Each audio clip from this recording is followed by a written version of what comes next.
folks, hello, welcome to Video Game Choo-Choo Podcast. We are on episode 369. That is not actually divisible by 69, so too bad. Not this time. You're all gonna have to wait. Not this time. I'm John, I'm the host. I'm here, I'm talking on the microphone. Here to talk about video games once again. With me this week are the resident Final Fantasy freaks. We got the 14 fanatics, the Endwalkers, the fucking... You know how it goes. We got Rose is here. Hi, I'm here. I'm sorry if that was mean. It's okay. I mean, I think as far as, fanaticism with Final Fantasy, I'm only slightly crazy and unhinged. Whereas this guy over here... Because we also have Spencer. I'm way worse than Spencer. Wow. I'm way worse than you. I'm like playing FF13 and shit. I like the wrestling intro though, John. That was good. Yeah. Yeah, I mean, you two could be like a good fucking tag team of some sort. Mm-hmm. I agree. It's good to be back. Yeah, it's been a hot minute, huh? Mm-hmm. There was a really bad heat wave over here, like last month or so, and it basically killed all of my motivation to do anything except exist. But we had a smaller one like last week, but now it's getting better, and we're finally starting to move kind of out of summer. Kind of. What's actually the temperature right now? Oh, 65, and it's cloudy. That's nice. That sounds lovely. That's colder than it is here. What the hell? That's good. That's 18. That's 18 for those using Celsius. Yeah, that's not bad at all. I'm looking forward to this hurricane. It's a joke. I'm not looking forward to it, but I do enjoy the rain, the thunder. Yes, I enjoy to hear it, even if it gives me migraines. So this weekend, I know we're getting one up here in the Northeast. I don't know if it's going to affect you at all, John, down there at all. But great question. I'm looking at my weather app right now. It says that it's 87 degrees right now. There's a big button on here that says Henry, which, yeah, that seems to just be completely missing us. I think that is the hurricane that is heading up towards y'all. Yeah, it's southern New England specifically, so... Yeah, that is not coming anywhere near us, apparently. Well, that's good. That's a change of pace, I suppose. I hope y'all are safe, though. I think it'll be fine. I was seeing just some flooding warnings, but I'm in an area that's very hard to flood, I think, so... Well, I hope anyone who is in the easy-to-flood section of the city is safe. Folks, I'm going to be honest, I personally can't talk about any video games really this week. I have been playing stuff, but I can't talk about it. As the, embargoes and all that shit, this is something that I'm going to talk about next week. So that's all I can do is tease for the next week. So it's going to be all up to y'all to talk about games here. What's going on with everything? Spencer, you wrote down 900 things. Or actually, no, you didn't. You just wrote a lot about some things, so it went to 2 spaces. I apologize. Spencer, hit us with something. What have you been up to? All right. Yeah, I wrote a lot because it's been a long time. So I'm going to talk about Dishonored because this is something that I've wanted to talk about for a long time because it's has been one of my favorite, top 5 video games of all time for years. And then I played it a whole bunch. I basically did a whole bunch of different challenge runs, like doing a no magic run and doing a complete stealth run and all that good stuff. And then I stopped playing it for about 5-6 years.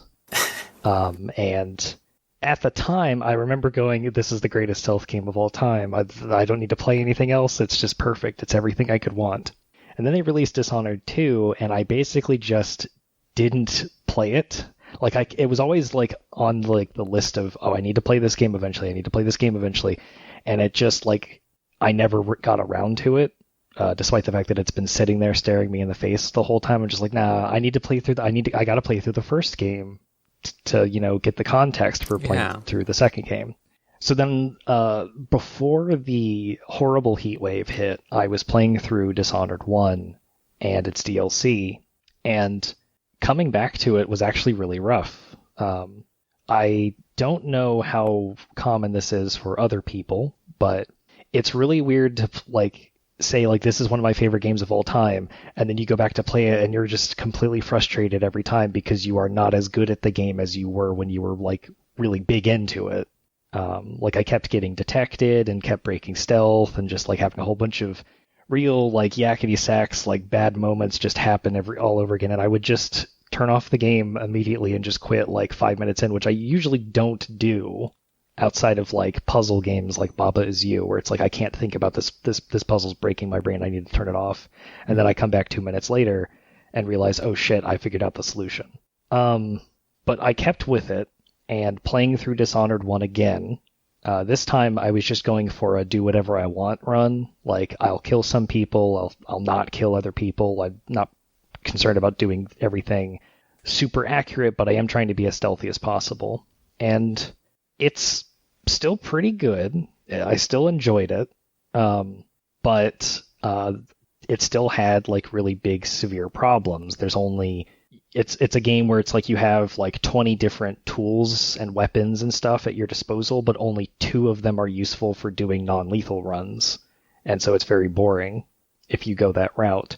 And the big thing I wanted to talk about with Dishonored 1 specifically is everybody's favorite part, the chaos system, which everybody loves, and it's perfectly good. No, it's actually really bad, but I would say that's my least favorite part of the game, easy. Yeah, it is the most, or it is the least liked aspect of the game, but I think people dislike it for reasons that are maybe not as critical of it.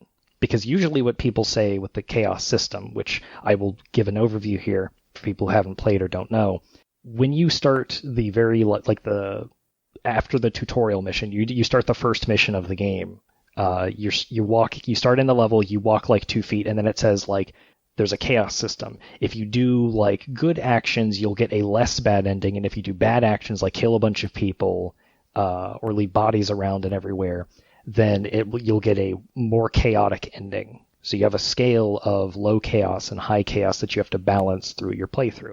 And it just tells you this. It doesn't let you find it out organically. And at the end of every mission, you get a little scoreboard of showing like how many times you were detected, or how many bodies you got found, or how many people you killed, or how much money you collected. And it'll tell you, not with the numerical value, but just with the word low or high, which chaos state you're in. And it's incredibly binary, but it's also just functionally bad, because you can actually go through the entire game and you can kill like 20% of all people and you will still get a low chaos ending. People have done the math and figured out that like in one given level there might be 60 odd people, and if you kill 30 of them you get low chaos, but if you kill 31 you'll get high chaos. It's not really bad. It's not really good. Go ahead. When I played Dishonored 1, this kind of ruined my opinion. I want to tell you right now, and it's unfortunate because I do like how they play quite a bit. When I played Dishonored 1, I got the achievement for not killing anyone, right? I went for that, because that's usually what I do in games. I do the pacifist run, if I can, because like Deus Ex, stuff like that, I think it's more fun. And I did that in Dishonored. The achievement popped. They gave me the high chaos ending, but there was really not that many enemies around, because they're supposed to populate your enemies in, right, that you've dealt with over the course of the game. I believe that was the case, right? Yeah. So there was just no one there, but it was like I looked it up and it was the high chaos ending. Just some weird bug or whatever, but I was just like, man, this is a bad system. I think when that happened, like I was just like, wow, they really didn't That's really bad. Functionally, what the chaos system is supposed to do is it is supposed to change certain flags in each of the levels as you go through, right, that augment the game, which makes it more like replayable in like a more like substantial way. Like for example, if you go through a low chaos playthrough, the only level that gets like drastically changed is the very final level, but the other levels have like little minor changes. Like in low chaos, like this character might be alive, but in high chaos they might be dead, and so like that character might have been able to give you access to information, and now that they're dead, you can't get that information, so you have to do things the hard way. Or there might be more plague rat swarms everywhere, more sick people who have succumbed to the plague. Characters will be more aggressive and more like violent. That's like NPC specifically. And it's like a neat concept, but the execution is really bad. Again, because they don't give you a lot of tools to really manipulate it. A big one that I think that's a really big misstep is one of the magic abilities you can get is Shadow Kill, which makes it so that when you kill an enemy or kill any like living creature without being detected, instead of them just being a corpse, they actually like fade into void ash and disappear, which is great. Which is a great concept for a stealth video game where you normally have to like hide bodies and shit. But so in my current playthrough, I picked up this skill despite the fact that I wasn't strictly going on like a killing spree. I was just like killing people who, oh, this guy's a cop who just like murdered an innocent woman. I'm definitely going to kill this guy. But the thing is, like, because it hides the bodies, it like disintegrates them. You would think this would like give you a low chaos way of killing people because you're not leaving like a corpse around to get like infected with the plague or spread the disease.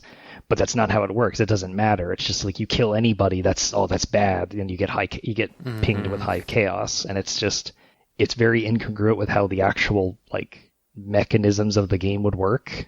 And again, because the only options you have for taking people out are avoiding them completely, which is difficult, which makes it difficult in a stealth game because you want to take out enemies if you can. Sleep darts, which are extremely overpowered because you can get an upgrade to make them work instantly, and also you have 15 of them, and you can just choke people out, but that requires you to get up close to them. And if anybody's played a stealth game, you all know that fun little puzzle where it's like there's two guards on opposite sides of a room who are looking directly at each other, and it's like you can't take out one without alerting the other. That happens a lot. But that system soured not just like Rose, but a lot of people on Dishonored 1 because it has a really poor execution, and what it affects is ultimately very like minor things. Yeah. So the other issue that I had with Dishonored 1 is like some of they want to give you an option to like take out some of the high targets non-lethally, and some of those are pretty fucked up. Like the big one is like the one female character who's in a position of power who isn't murdered in the prologue. She's the only female target, Lady Boyle. You can just kill her, which is what I did in this playthrough, because the non-lethal one is she's hosting a masked ball party, and this weird creepo asks you to talk with him in a corner of one of the rooms and is like, hey, I have a massive crush on Lady Boyle and her hot ass. Can you like knock her out and put her on a boat with me in the cellar so I can take her to an island, and I guarantee you I won't kill her. And it's really fucking creepy.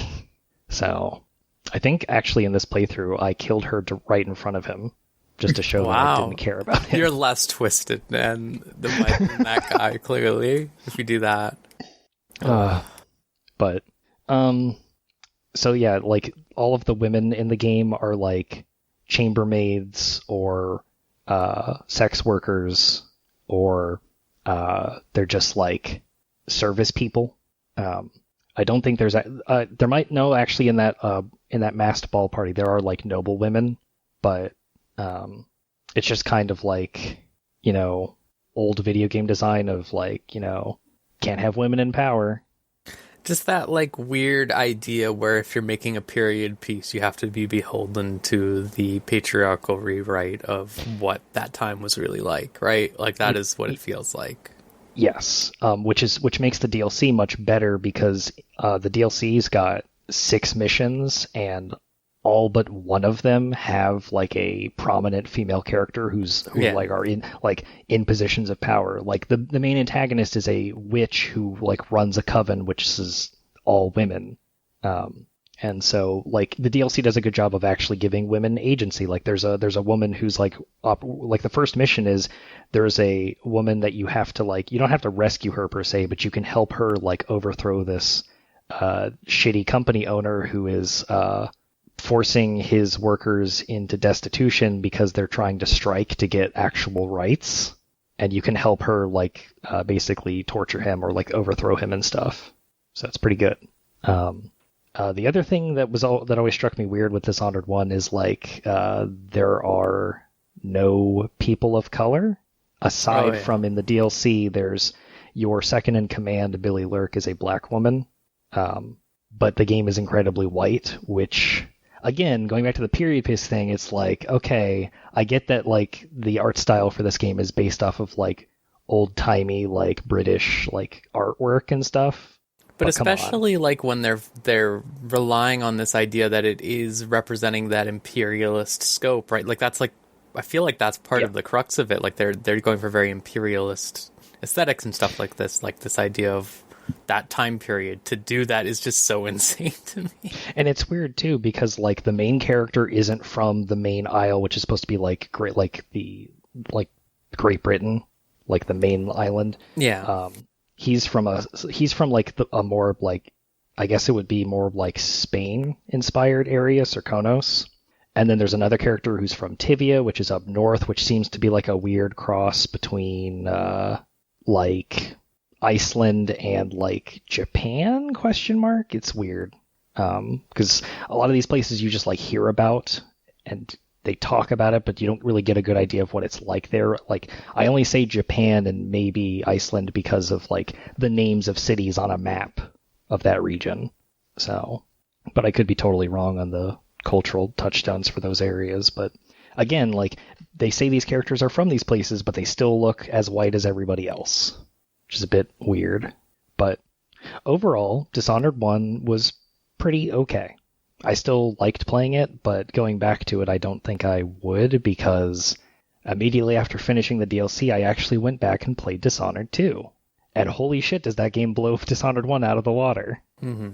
The art style's better, there's way more female characters, like there's actually people of color, the art direction is fucking incredible. I didn't think, like I thought when I was playing Dishonored 1 that art style was pretty good, and then Dishonored 2 just completely evolves it into something that's way more modern, and it makes Dishonored 1 look like it was designed for children. Like, it makes Dishonored 1 looks like a kid's game. But probably true, I guess. I haven't played Dishonored 1 in quite some time, so I can't have that comparison, but it's definitely a lot better, for sure, I think. I played through Dishonored 2 1.5 times. I played through as Corvo, because you actually get to choose like which player character you are, and I know that Emily is like the canon like player character this one, but I had to play Skeleton Mask Man Dad character, so because I am who I am. But it was really fun.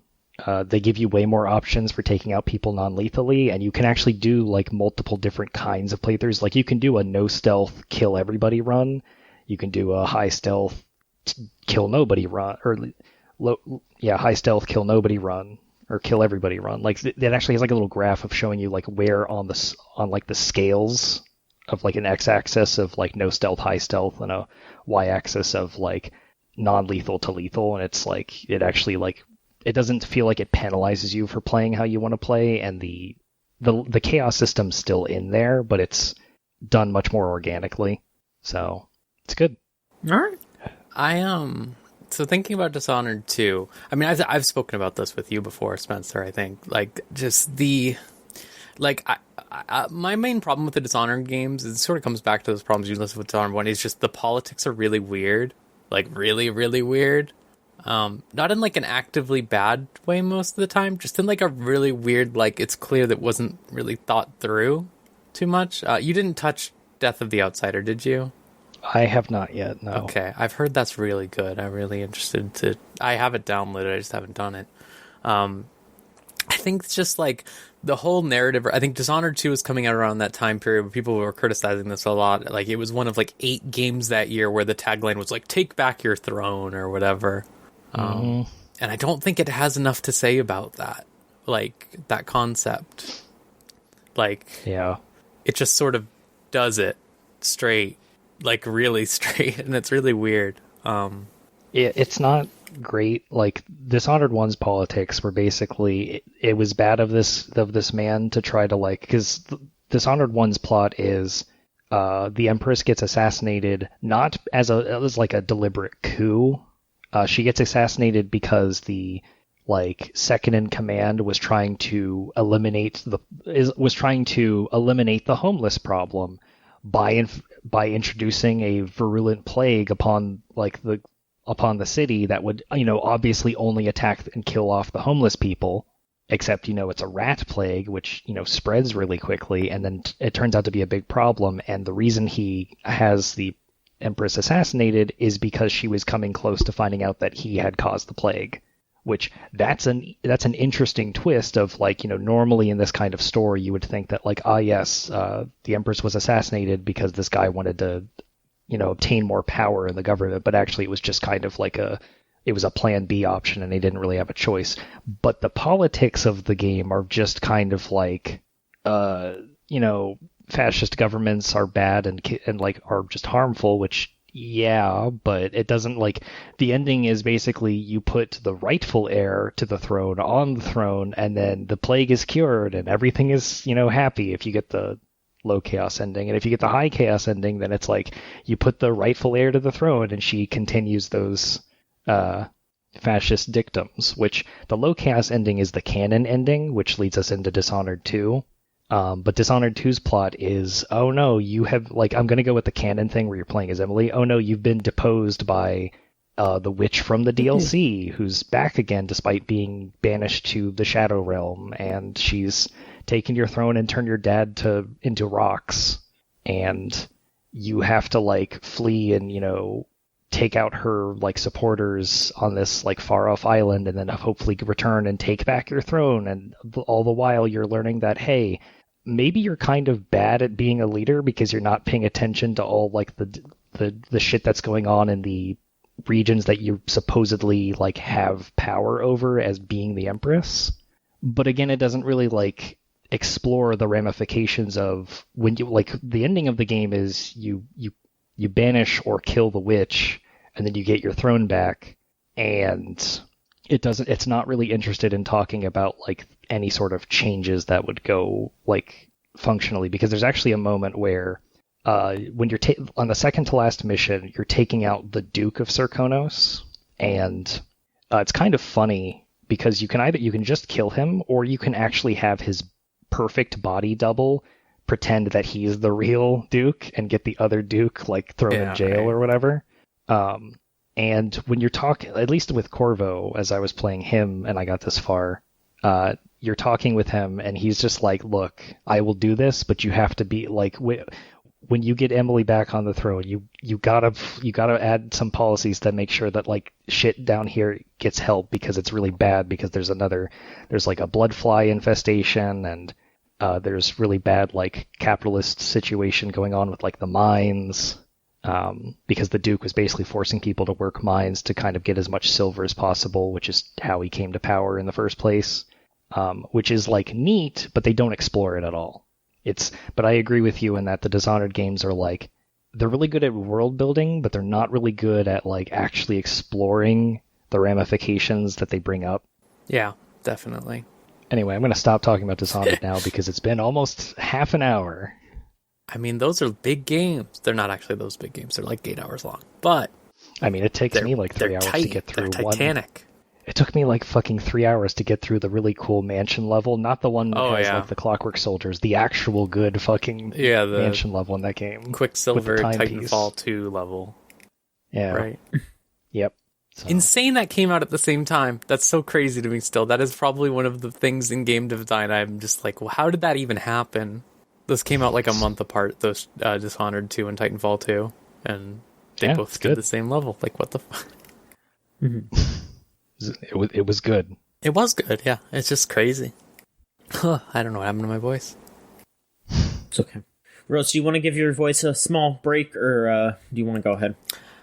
I can go ahead. I can do something real quick. I won't go as long as Spencer probably, but Sure. Speaking of things from that came out when I was a teenager, The World Ends With You, new one. Neo. The World Ends With You, or as I call it, Neo Twewy. Neo Twewy. Really great game. Really good stuff. I didn't think they could do it, but they did it. I believe we'll have Maverick's review up on the site probably by the time this comes out, or just about. And it is really just incredible how they managed to make this game good. I really didn't think it was possible.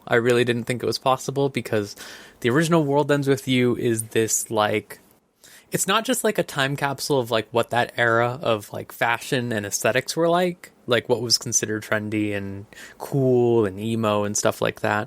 But it's also like this time capsule of like a different type of design that I feel like we haven't seen in a while. I feel like it died with the Wii U, where designers are utilizing every aspect of the console, basically. Sure.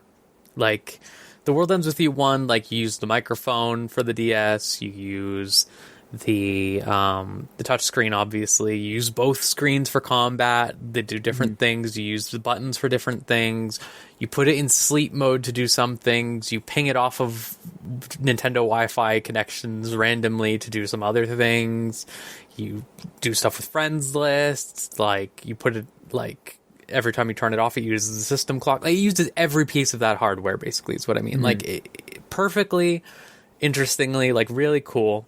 And this isn't like this. They can't do that, right? With the Switch, the Switch is it's boring, realistically. Like, it has its gimmick, but you can't really fool around with that gimmick, right? You can't really make something that's like, well, now plug it into your TV for a completely, like, how would you do that? You can't. Yeah. The way the hardware's set up. But there's still, like, that vibe of just throwing everything at the wall, or, like, really, like, gradually teasing out, like, mechanics at a player in a way that never feels, like, overwhelming or confusing. Just, like, it feels, like, as chaotic as a city would. You know, the World Ends With You was, like, in Shibuya, big city zone. And it's just, like, I feel like this new one really captures it well. It's good that they redid the combat again, because when that remake of the first game came out, the new combat they did for that was not good, in my opinion, because it just sort of was hacked together, because you can't have two screens anymore, so it was just like calling in summons basically nonstop. But this is like, yeah, there's some issues with it for sure, but it is this 3D full, like, arena based battle type stuff where, you know, like, hey, here's the enemies. You set your 5 moves, or you set your, like, a move for each party member. Each party member has one move you can equip, and then you can just, you know, use that in order. Something I really appreciate about the game that I am a sicko with games is when, you know, in Nier games, like, you know how in Nier Automata you can buy the ability to auto pick up stuff and things like that, like, yeah, whatever, like 15 hours in. This game has a lot of that. Where it's like, oh my god, and this is way easier now, this is better. An example is, like, you think that you're only going to have, like, 4 party members, but you get up to 6 as the game goes on. Like, really, really late, too. And that changes, like, that makes the combat way more fun, because you have more moves, right? You have more things you can do at any given time. You can actually, like, start using support abilities that you wouldn't have used before, because you're thinking, like, oh, I only have 4 people, I want to have raw damage, I want to make sure I'm always doing something. And once you get those 6 people, like, it's like you can actually, like, really make things interesting. Even just 5 people, like, you have a lot of room to experiment and have fun with the pin system that they have in that game, where it's just like a million different attacks, really like 20 different attacks, but, like, you know, permutations of it to over and over again. I think, like, having played a lot of games recently that have 2D cut-ins also, the 2D cut-ins in the Neo The World Ends With You are just, like, really, really well done. What do you mean by 2D cut-ins? So, I guess some people would call them visual novel sequences to an extent. Like the, hey, like, we're going to talk now on the overworld, but we're not going to render a 3D model for everyone, so let's just do some sprites or whatever, basically. Sure. Okay. Talking, like the original game did. Mm-hmm. You know, like a Tales of Skit thing. But yeah, like, most of the story is told through that, but they've made so many different sprites for everyone. They've animated. They're not animated, but they have enough permutations and movement that it really looks like it just works really well. They make like little chibi bastardized versions of them to like sigh at some scenes. They like have them like flip upside down. They have them text. This game easily the most realistic texting I've seen in a game. Like genuinely. Like all of them text completely differently from each other, but it's never like over the top. It's just completely normal. It's just like, you know, one friend is always typoing all the time. That's me. I'm doing that in real life. One person always types in lowercase and never capitalizes anything. One person's like proper grammar. One person's like just like only responds in stickers. One person always goes like, I got him, GG's, and is just goofing around. Yeah. Like genuinely, like, and I think they really capture that vibe. I think in general they captured like a really good vibe of, if not like, I don't think they're like on the cutting edge of Zoomers or anything like that, but I think they are definitely in like the mindset of a more recent online focus. Like, to give you an idea of like how I think they have like evolved from the old one, like one of your main characters is a fucking like nightmare, a woman who's like addicted to her gacha game, and the main character even plays gacha games, and like some other people play gacha games too, and they're just like referencing the gacha games, their characters, they're basing a lot of stuff off that. She has her fucking bag with all of her like pins and like stuffed animals, like keychains of her favorite dude or whatever. And just like bag. I think like the most realistic thing is it's never like a one-off thing. It's just like it really captures that, like, you know, they're trapped in this purgatory. That's like what the game is, like they're stuck in this purgatory, and they just keep complaining that they can't log in for their gacha dailies. Like at least like 6 times they've complained about it, and it's really funny to me. Like it's that like realistic, like, yes, like that is so true. Like that is what a lot of people are like. That is definitely what the younger people especially are like, you know, Genshin Impact's influence, things like that.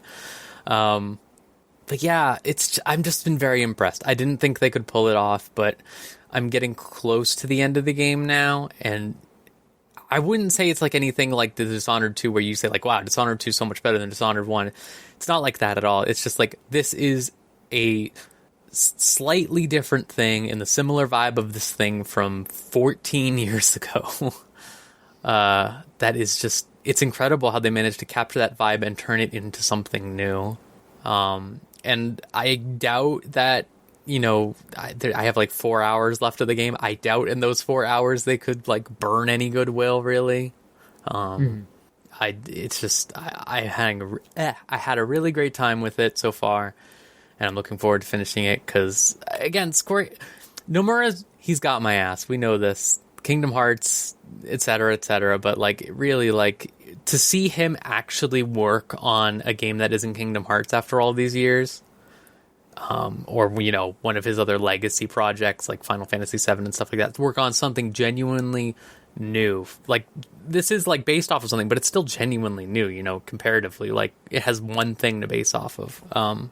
It's just really exciting, and I would love to see him do more stuff that isn't just Kingdom Hearts, I guess. But yeah, highly recommend it. I never actually played The World Ends With You, although I have gone most of the last 14 years knowing a lot of people who really liked it and would never shut up about getting a sequel. And so when Neo The World Ends With You was announced, I was like, finally, people can have the thing that they wanted for fucking so long. I think, like, with stuff like that, I'm way too tuned into, like, the news and the inner baseball, as they say, like, of, like, knowing, like, oh, I know why there's not a World Ends With You sequel. There'll be a World Ends With You sequel when Kingdom Hearts 3 finishes. And just, like, waiting. Hey, look at that. Like, yeah.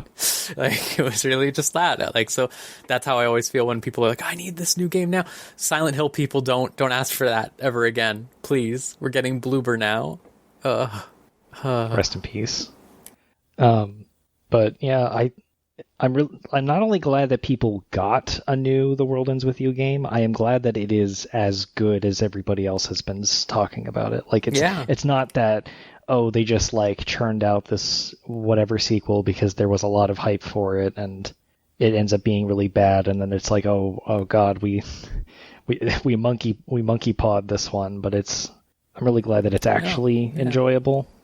Yeah, it's just it's a whole ass video game. It's also like the fact that it's like longer than the first game is also really cool, because it would have been really easy for them to just be like, we're gonna do the original. Like, the game itself is obviously in the format of the original 3 weeks in game or whatever, and shit happens over the course of 3 weeks. It gets crazy in the 3rd week, blah blah blah. But it's like, it is very different. The entire formula is different. Like, the conceit and themes are completely different. It has a lot more Nomura-isms, I think. Like, in terms of, the Marvel Cinematic Universe teasing that Kingdom Hearts has been pioneering since the early 2000s. Like, that type of stuff is actually omnipresent in this, whereas, like, before it would have just been like a foreshadowing cutaway. Now it's like this whole drawn out thing, like every day ends, and then it's like, dun dun dun dun, play the dark music and talk, like, show this mysterious figure in the darkness talking about something. Which is, like, it's fun. It's silly, but it's fun. It's fun. It works really well. All right. Geez, I feel like a lot of Japanese devs are getting kind of into the Marvel Cinematic Universe style Yeah, content. definitely. Because, there were interviews where Suda51 was talking about how influenced he was, and, like, in Travis Strikes Again, there's a lot of stuff where, like, they're just, like, straight up talking about, like, man, I really liked those Thor movies. And then I'm like, Suda, I don't know what the fuck you're talking about. Yeah. 2 of those were bad. Yeah, I think, like, Final Fantasy XIV does it too. But I feel like that's probably Kingdom Hearts inspired too. But it's definitely, like, very much like that, like, oh, the credits have finished, now it's time to do the little like, yeah. They've definitely gotten into that with a lot of stuff. I mean, you're right, though, that Kingdom Hearts is, like, was doing that a lot earlier, because, everyone was always so hyped for the secret movies, yeah. Yeah, the secret trailers and all that shit, yeah. Well, I mean, that's just Disney, so, Yeah, I guess so. All right. Let's do some news here. Something that I wasn't 100% sure we would be allowed to talk about by the time the podcast came out last week, so, whatever. We found out who the next Guilty Gear character is. It's Jacko. Jacko's back. I guess she's just called Jacko. I don't know if if like in the plot she has, like, dropped the Valentine name or whatever. I don't know. There's some lore to that. I'm sure some Guilty Gear nerds can I've tell me. I've only played some of the story, so I don't know. Okay. But she's there. She'll be available on the 27th, so next week. If you have the season pass, and if you don't, it's the 30th. And she'll be $7. They got one more character coming out this year, and then 2 more next year. They have kind of changed up her minions. It's not going to be like a MOBA type thing anymore. It just seems like she just pulls them out and, like, throws them or sets them up around the area.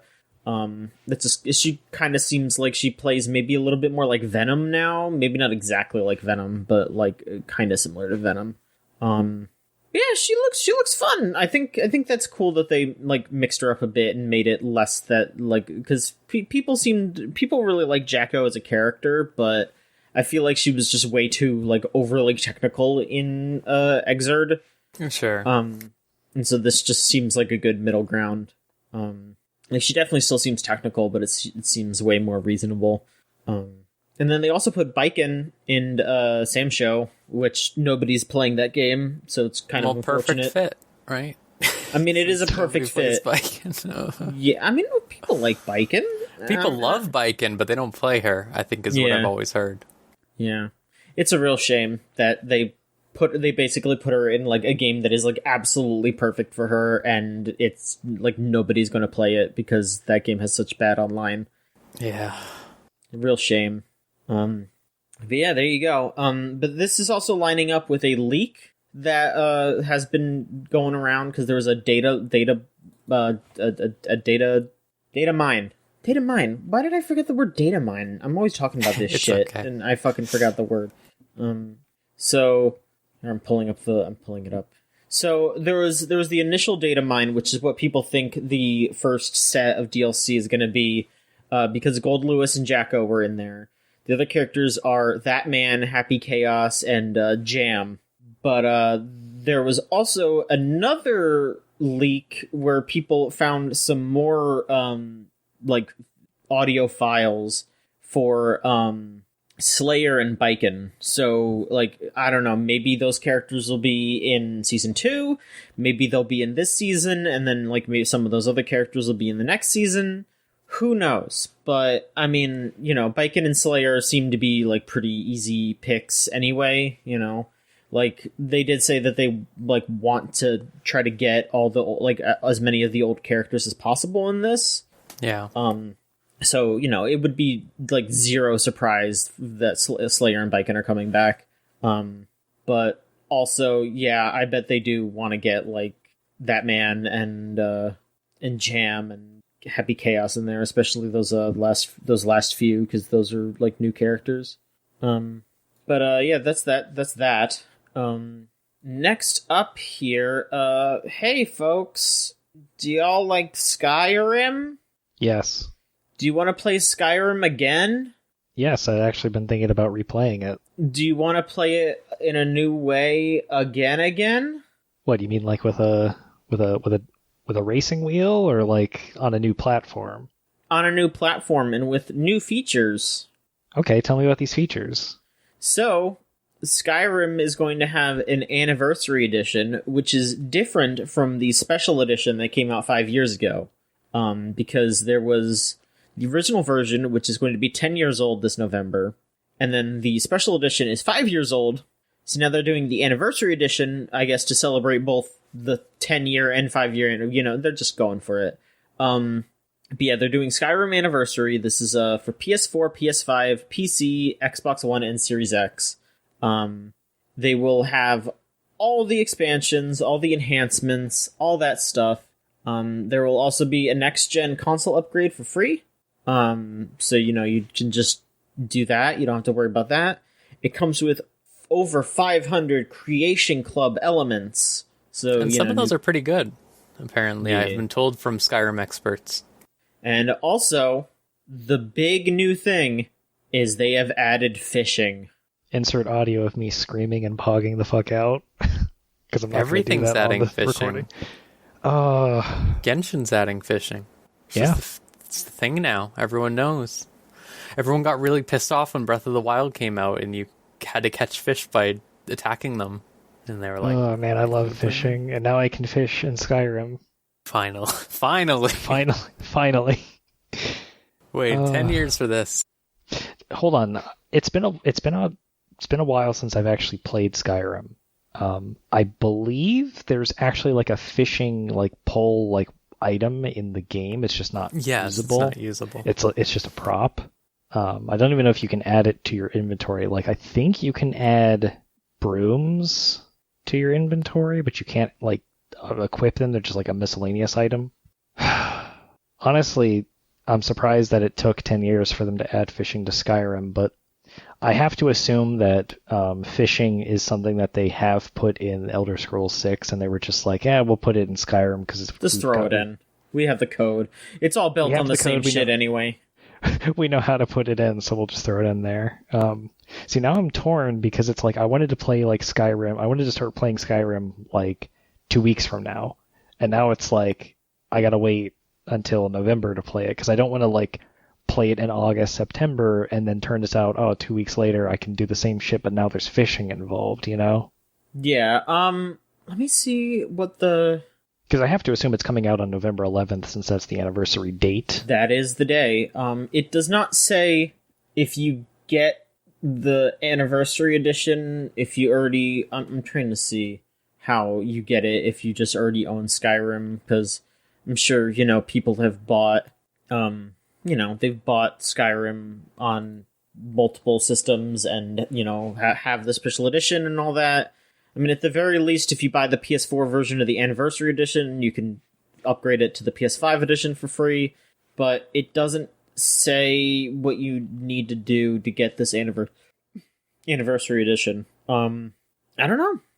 And no word on any Switch upgrades. I don't, like, did the Switch version, was that even the like special edition, or was it just like the base game? I don't even know. I don't even know if they just sell the base game these days. On the Switch, I think it was the base game. Yes, I believe it was the base game. It had some Zelda shit in it. Was the only difference. Okay, well then, all right. Yeah, I mean Skyrim's one. It's an old game, obviously. Yeah, of course. But like all of the problems that Skyrim has had, kind of still exist more or less. Like a lot of the bugs have been fixed, but it's definitely still Skyrim. It's still going to be Skyrim. It always will be. Thank God for that. It is the rock in this trying times that will keep us sane forever. We will always have our Skyrim. The other thing that got announced, because this stuff got announced because it was a QuakeCon, or I guess it is still technically QuakeCon. So Bethesda / machine games / all this bullshit that Microsoft owns now, they have announced and then immediately released, I mean, I guess it technically released before they announced it, a new remaster of Quake. And this is like an especially nice upgrade from folks that I know who are into boomer shooters and the like. They are like especially happy with this release here. It's got it's got really nice 4K support. It's got cross-platform play because it's out on like everything. It's out on a Switch, PS4, PC, and Xbox One. And if you have it on Steam or Bethesda launcher already, you just get the new version for free. And I think I saw some people pointing out that like if you get a Quake key off of another site, you just use it on Steam, it'll work fine. And a lot of those are usually like $1, so you could just go find it somewhere, and there you go. They updated everything, of course. But then you can also play it with the classic stuff, the classic lighting and models and all that stuff. It does have the original soundtrack, the Trent Reznor soundtrack. And it's also got a bunch of expansion packs like Scourge of Armagon, Dissolution of Eternity, and a brand new one called Dimension of the Past, which Machine Games made, which I have also heard is really good. So that's good. Yeah, and then it's also got mod support as well. I think even on console. So, hey, that's pretty neat. Yeah, this sounds great. It's also out on Game Pass. So if you have Game Pass, you can hop on that. And if you have PC Game Pass, Quake 2 and 3 are also available. Damn, if you are a Quake fan, you must be so happy right now. Yeah, I'd hope so. I saw a post that was talking about how Quake is really popular in, was it like Eastern Europe, or like around there? I can't remember exactly where, but basically, with this new update, they actually have language support now for those regions, which people are really happy about. So, that's got to be such a fascinating situation to be in, where like growing up, your favorite game is this foreign game that you can't really understand because it's all in English and you can't read English. And then it's like, how old is Quake? Like 20, 25 years, 30 years? Something like that. I'm not sure. And it comes out 25 years later, and it's like, oh god, I can actually like understand the. Granted, I don't think Quake's like a very heavy plot-centric game, but it's like being able to like actually follow along now. It is 25, yes. Yeah. Yeah, it's nice. That's got to be so cool. It is. Okay. Let's do some more game talk. Spencer, hit us with something else. Sure. I can hit you with a small one here. Okay. So I've been playing Destiny 2 still. Again, we're almost getting through so we've done the raid from Forsaken, Last Wish, and we've done the raid from Shadowkeep, which was Garden of Salvation, and we're almost getting through the very end of the most recent, like the newest raid from this expansion, Beyond Light, the Deep Stone Crypt.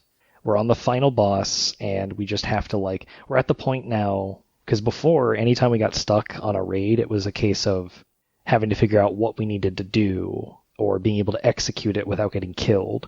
Now we're at the point where oh, we know what to do, but we just need like actual more damage. And so I've been helping some people who don't like really play as much as I do, like gear up their characters and figure out like what kind of play styles they want to like excel in. Mm-hmm. And so hopefully the day prior to this podcast coming out, like yesterday, we will have cleared. But they also released a new raid like this season, which is technically an old raid. It was the first raid from Destiny 1, the Vault of Glass. So in the time that my friend group has been raiding, we're almost finished with what used to be the last raid, and now there's another raid after that, so we'll have to do that one later.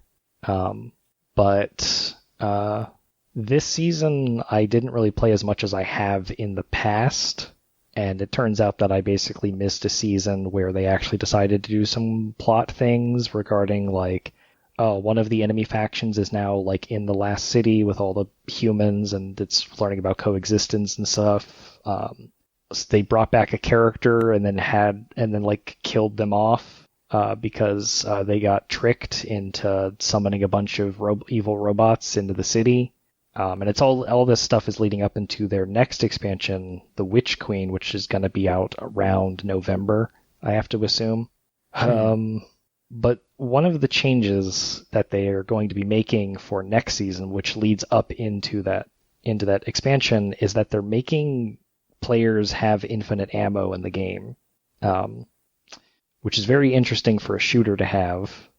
Because, infinite ammo cheats have been a thing in video games for a long time. Like, I remember, like, first hearing about it with, like, what was it, GoldenEye for the N64? There was infinite ammo there, and you've got, like, the infinite ammo bandana and Metal Gear Solid and all kinds of stuff. But in Destiny 2, there's, like, 3 different ammo types. There's primary ammo, there's special ammo, and there's power ammo. And those go up in tiers of, like how much damage they do. Like power ammos for like heavy hitting shit like rocket launchers and linear fusion rifles and swords, and then your special ammos for things like sniper rifles, shotguns, grenade launchers, and then your primary ammos for like regular guns like your rifles, your pistols and such. They're only making the primary ammo get infinite ammo, which makes sense because one, like, it's really annoying to have a bunch of different ammo drops shoot out of a bunch of enemies, and it's just like littering the floor, and you can't really see anything because there's just a bunch of little like white ammo bricks everywhere. So it makes the visuals stimulation of Destiny 2 a bit much, but also you don't usually run out of primary ammo, but when you do, it's really annoying. I've done some solo challenge content in Destiny 2, and running out of primary ammo there is literally just an exercise in waiting like 5 minutes, just sitting in a corner, hiding from enemies. Because if you wait long enough, the game will realize, oh shit, you don't have any ammo. You can't actually like do the content. You can't actually play the video game. Here, I will give you some ammo back. Yeah, it's so stupid. I've only run into that like once, but still.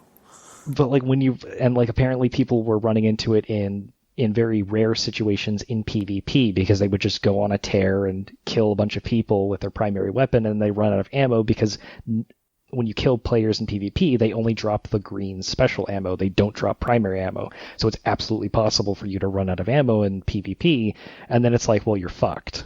So they're just deciding to make it so that you just have infinite ammo now, which is just much better of a system. But it's surprising to me that it took them this long to integrate it. But, better late than never, I guess. Yeah. And it makes me think about, like, ammo systems in games, like, all the time. Because in some cases, you've got, like, I guess in more, like, okay, so, like, in more realistic shooters, like your Battlefields and such, like, the reason an ammo economy exists in those games is because it allows them to have, like, classes and, like, objectives that let you get more ammo. Like, you can play, like, a character who gives other players ammo, and so then limiting the amount of ammo you have access to is actually valuable because it lets you create a whole new, like, gameplay style, right? And then, God, it's been a long time since I've played, like, a Halo, but, like, in Halo, it was a case of, like, in those types of games, you would run over guns to reload your weapon. So like if you picked up the shotgun, like it would it would have full ammo, but if you wanted to like replenish it, you would have to go like find the shotgun or know where the shotguns are to go get ammo for it again.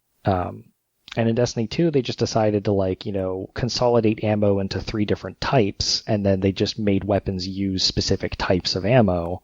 And then like they have a bunch of different like special effects that you can trigger, like, oh, if you put this mod in your armor, it lets you get this ammo for this weapon, or using these weapons gives you more ammo, or when you get ammo, it reloads your gun or whatever, which was fine.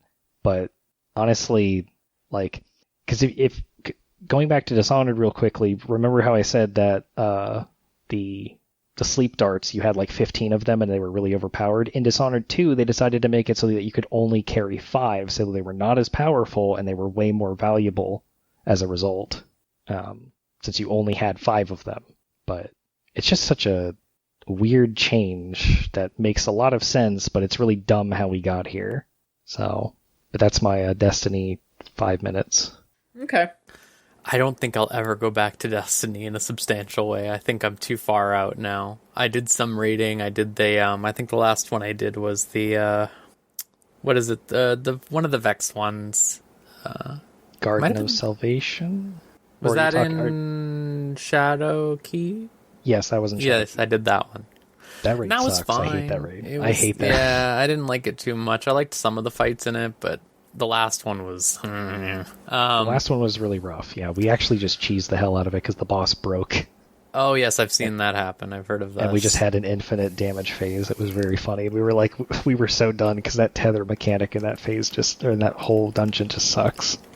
But yeah, I think like the main thing that happened is they actually got Master Chief Collection up to parity on PC and like made it good. And I was just like, hey, guess what? I can just go play Halo instead of doing Destiny PvP, which feels good 10% of the time. Yeah. I never touched any of the Beyond Light stuff, though, so I don't know anything about that. Maybe it's really good. I don't see know. That, like, I'm debating getting some other friends into Destiny 2, but I'm just like, I'm going to wait until Witch Queen comes out and see where the game is there, because our good friend Solon put out a tweet that was like, hey, what's a game that you could just like instantly know that you could walk into their offices and just completely like improve and unilaterally? And I said Destiny 2. I could give me a year with Destiny 2 and I can make that one of the best games of all time, because it's an MMO and they don't treat it like one, and in the worst ways possible. Right. Let me design Destiny 2. Let it like anyone else design Destiny 2 is how I feel about it. I really think like it is... I've said it before, but them being in the same house, realistically, as WoW development, when they're making it's an MMO. It's an MMO. Let's be realistic here. It's an MMO. Like, them learning all the wrong lessons from maybe the worst people in the business to do it is like... yeah. It really, I think, just, like, really kneecapped that game. Mm-hmm. Rose, do you want to hit something now? Sure. Speaking of Halo... I've been playing Splitgate. What's that? A first-person shooter in the vein of Halo with portals. You do portal gun. You have a portal gun also. So it's Halo with a portal gun, which sounds like a fake video game concept, but it's actually incredibly good. So first of all, I want to say I am shocked that Portal is one of 2 games. I can't think of what the other one is right now. It's like Cube or something, I don't know, that has like a portal gun where you do portal stuff. I think it's insane, because Portal is one of the best games of all time. You'd think more people would try to copy it, but they didn't. But yeah, so this is just Halo. It's just straight up like, announcer announcing your medals for double kills, stuff like that. Like, they literally have fucking Oddball in there, just called Oddball. All the other Halo modes too. And it's really good. It's a really good game. It's free to play. It's in beta.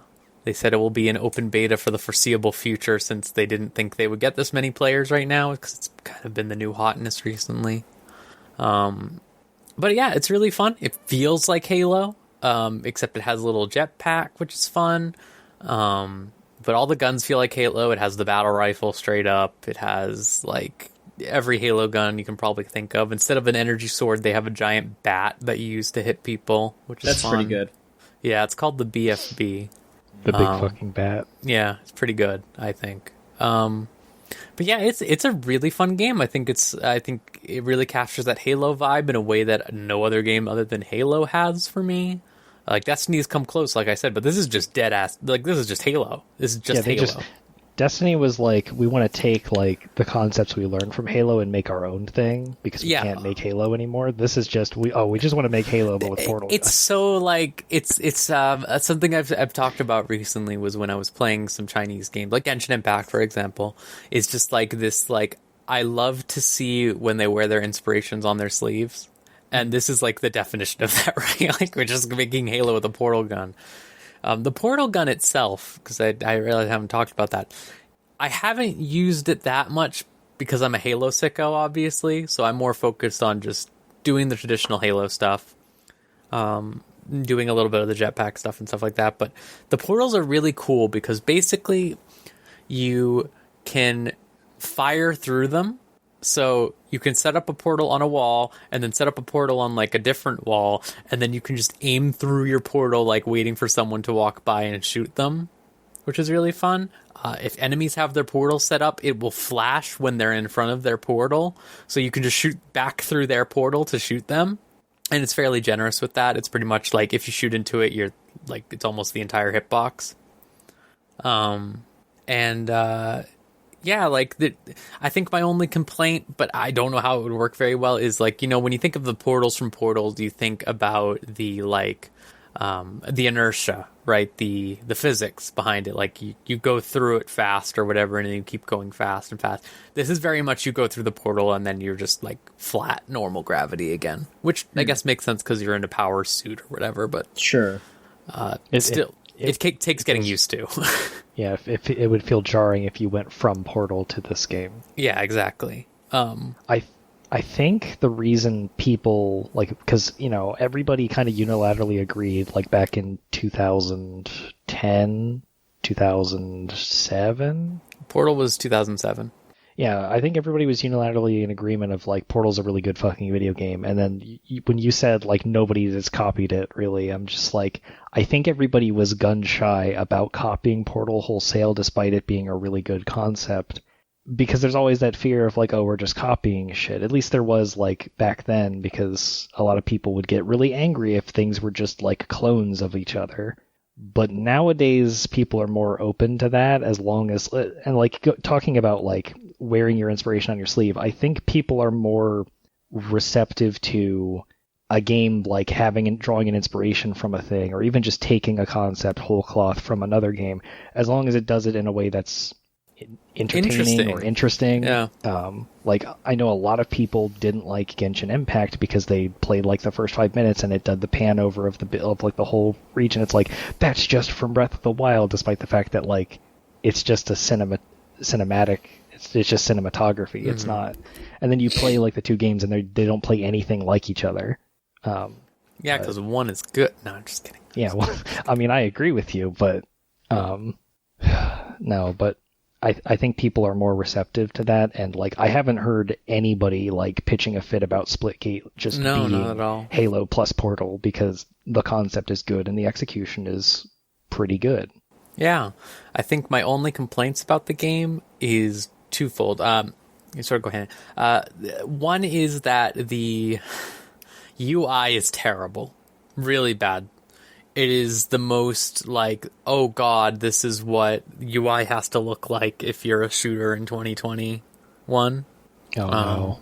Of like, here's 70 things on the front page. Here's like all this stuff. Here's the battle pass you have to open. Here's the different challenges tab that you have to open. Here's all this, blah, blah, blah. You have to go to the store, and the store has deals that cycle out every day. Here's your login streak. Here's all, and I'm just like, god damn, I don't care.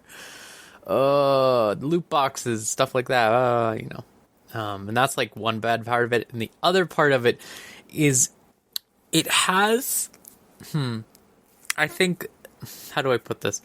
It has a very immature side to it, in a way that's not like too deep in the gameplay and stuff like that, but just like to give you an idea, I think the thing that really throws me off is there is a game mode that is kill confirmed. Do you know what that is from Call of Duty, where you have to pick up their dog tags or whatever for the kill to count? Here it's not. Do you know what it's? Teabag confirm. Yeah, I know where this is going as soon as you said that. Yeah. So this game has brought back teabagging. Also, there are like daily challenges you'll get that's like teabag 8 times. And I don't like that. And also I think like part of that... So I've been playing a lot of Apex Legends. We know this. I have been playing Titanfall 2. I've played a bunch of shooters in recent years. I have never encountered a more toxic voice community until I turned off the voice chat forever than the one in Splitgate. It is unreal. Like, you will enter a lobby and the dudes will just, like, apropos of nothing, a dude on the other team will just be, like, saying a slur, or alternatively just saying, like, really offensive things to, like, individual players for no reason. And it's, like, very consistent, and it's baffling to me. So, like, some moderation might be appreciated. I don't know. So when you say it's Halo, it's Halo. It's worse than Halo. Like, honestly, like, I remember, like, the type of shit I would hear over the mic when I was a child in Halo, but it was never this bad. Like, it is really, really bad, which I guess is just probably the nature of society in general, but... I remember being in high school and going over to a friend's house, and this was pre-Halo 3, so Halo 2 was the big game. And I remember him, like, getting on like, Xbox Live and playing Halo 2 and going into a lobby or whatever, and then... like, he lived in, like, a trailer park with his mom, so I'm, like, sitting on his bed because, like, a third of his room is his bed, and there's not really, like, a couch anywhere, so we're just sitting on his bed, and I'm watching him play while I'm, like, reading this, like, because he had, like, a huge book for Final Fantasy 12 or whatever that I was, like, flipping through and looking at stuff, and he's playing Halo 2, and he just fucking... he just fucking says the N-word, and I drop the book and I'm just like looking at him like, what the fuck are you doing? Oh God. It's just, yeah, I guess that when you know, like, I say it's worse, but it really is just like that era. I haven't seen that era in so long because Titanfall people don't talk. And Apex people, you're not really hearing that many people outside of your own team. Though I've heard some shit. I don't. And like with Destiny 2 PvP, like the voice chat is like opt-in, like you have to specifically join it. Yeah. Which is nice because then I never have to hear anybody, but that's so wild that it just like... Because, you know, these days I'm very particular about the video game social circles I hang out in because I don't want to deal with those people, and I don't want to, like, be in those environments any more than anybody else that I know would want to be in those environments, and I don't want to have some situation where it's like, oh, because I've had really bad situations in the past where I have brought different social circles together and then things have gone really south really fast. Not because like, oh, one of the groups was secretly like a bunch of racist people. It was just kind of like, oh, people's personalities just didn't mesh up at all, or they had very big disagreements on specific things, like about the game we were talking about or whatever. And it's just been really bad. But like, I am more willing to do that than find out that, like, oh god, you know, this person I've been hanging out with is a huge shitter.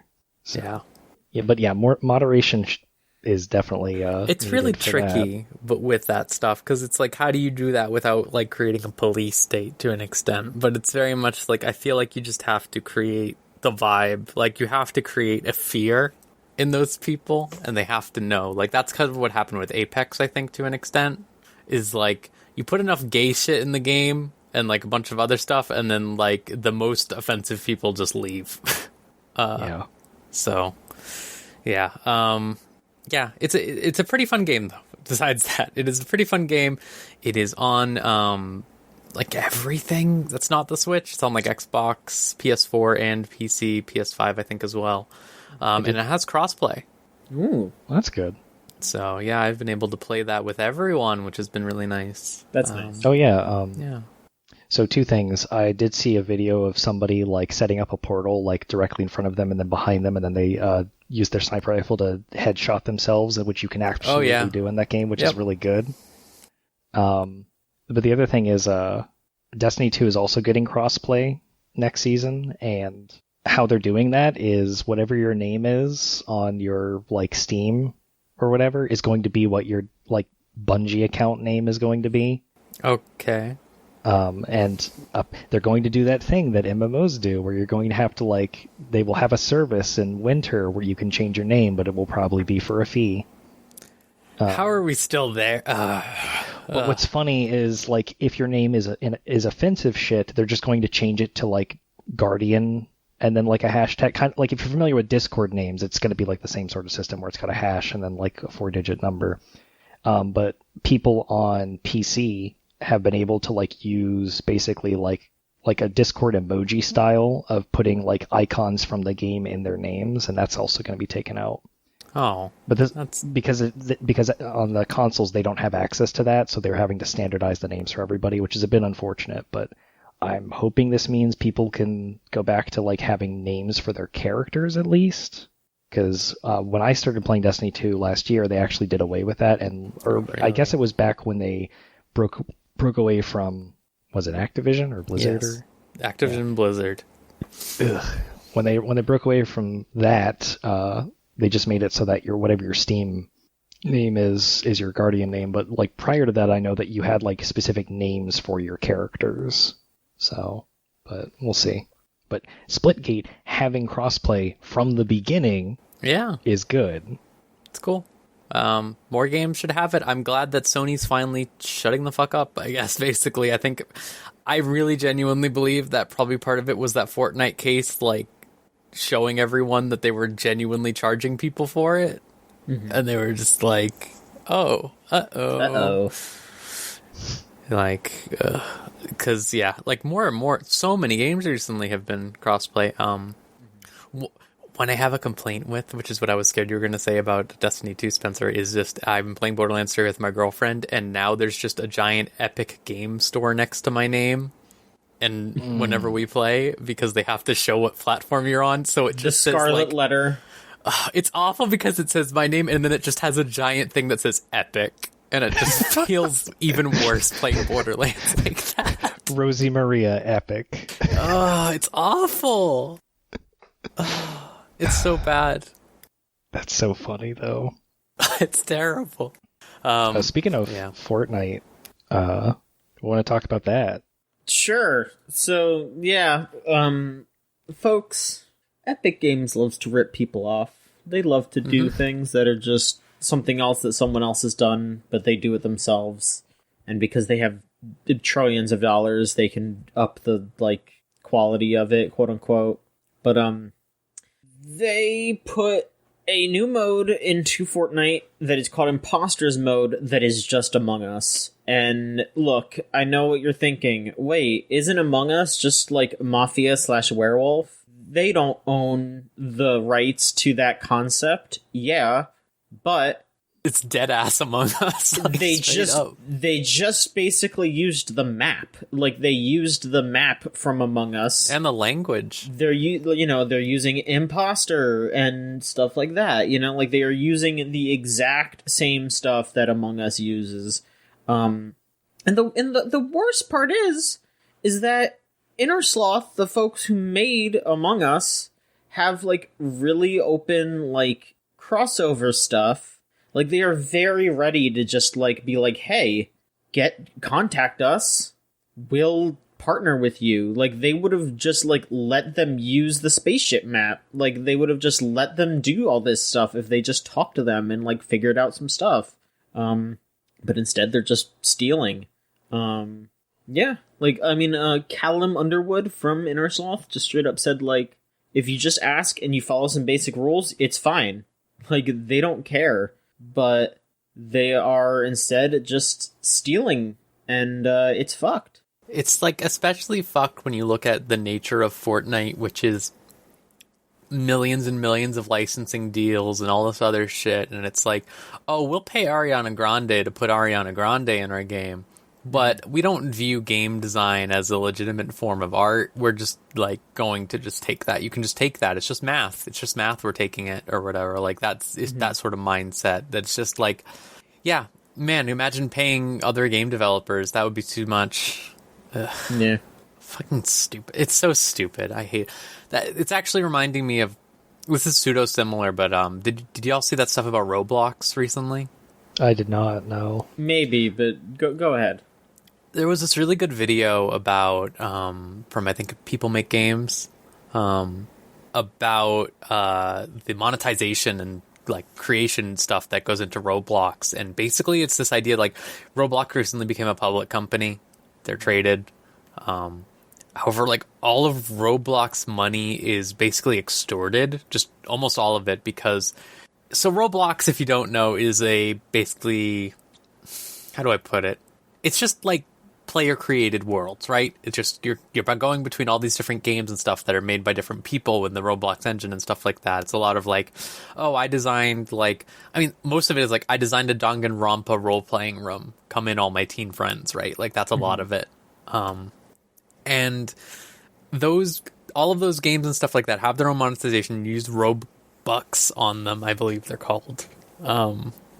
And those are all community made, and you know Roblox is ostensibly a game for children, so it's a lot of children creating these games, and then these games are being used to propagate the Roblox brand, and Robux are being spent on them and all this other stuff, but none of the kids get paid. Again, there's basically just stuff where it's like you will get paid for this or whatever, but if you read it, it's you have to make $1,000 before they'll pay you anything. Which is even worse than Twitch's thing where they won't send it out like until you make 100. But at least then they're also giving you the 100. Whereas, let's say Roblox is not doing that. But it's just this really like grim thing where it's like as soon as they go public, it's like, wow, they're claiming they're worth like billions and billions of dollars, but actually like all of their money is taken off of child labor, realistically. Yeah.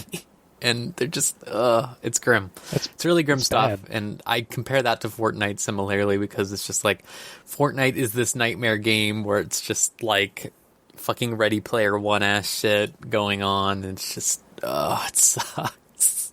Just Fortnite itself, right? Like that alone it's already based off of the idea of ripping something off of someone else. Like they were doing their own thing and then they were like, oh, PUBG exists? Let's do PUBG. Like, it's so weird too because I remember back when PUBG was like new, and then Fortnite pivoted from their original concept of a like zombie survival game into we're going to just we're just going to do the battle royale thing, and they pivoted really hard. At the time, I didn't really care all that much because like I didn't care about either battle royale games, but I didn't really see that to be that big of a deal. And then you see Fortnite to go on to not only eat all of PUBG's entire lunch, but then go on to be like a multi-billion-dollar fucking success that is just constantly still going long after like the battle royale like craze from a couple years ago is like gone and subsided. Like there are still battle royale games coming out, but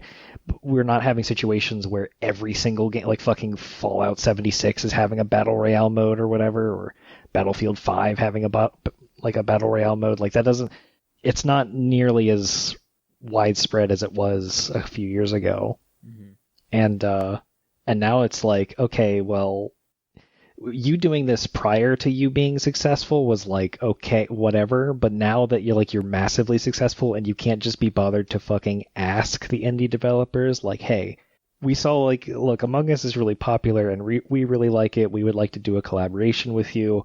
We would like to like have an Among Us style game mode in Fortnite, and in return, like we can have like a Jonesy mask for like the Among Us for the Among Us crew or whatever or some shit. Mm-hmm. Just completely creatively bankrupt and morally bankrupt, and I hate it. It's bad. Yeah, it's really depressing. I know. I just have to keep saying it over and over again. I know Fortnite will die soon, sooner rather than later. It will die. Something will just happen to just make people stop playing it, because that's what always happens. But as we're along for the ride, it is truly miserable.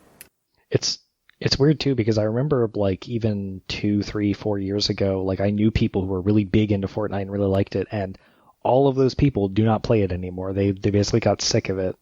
Well, every year a new 14-year-old is made, so That is true. That is true.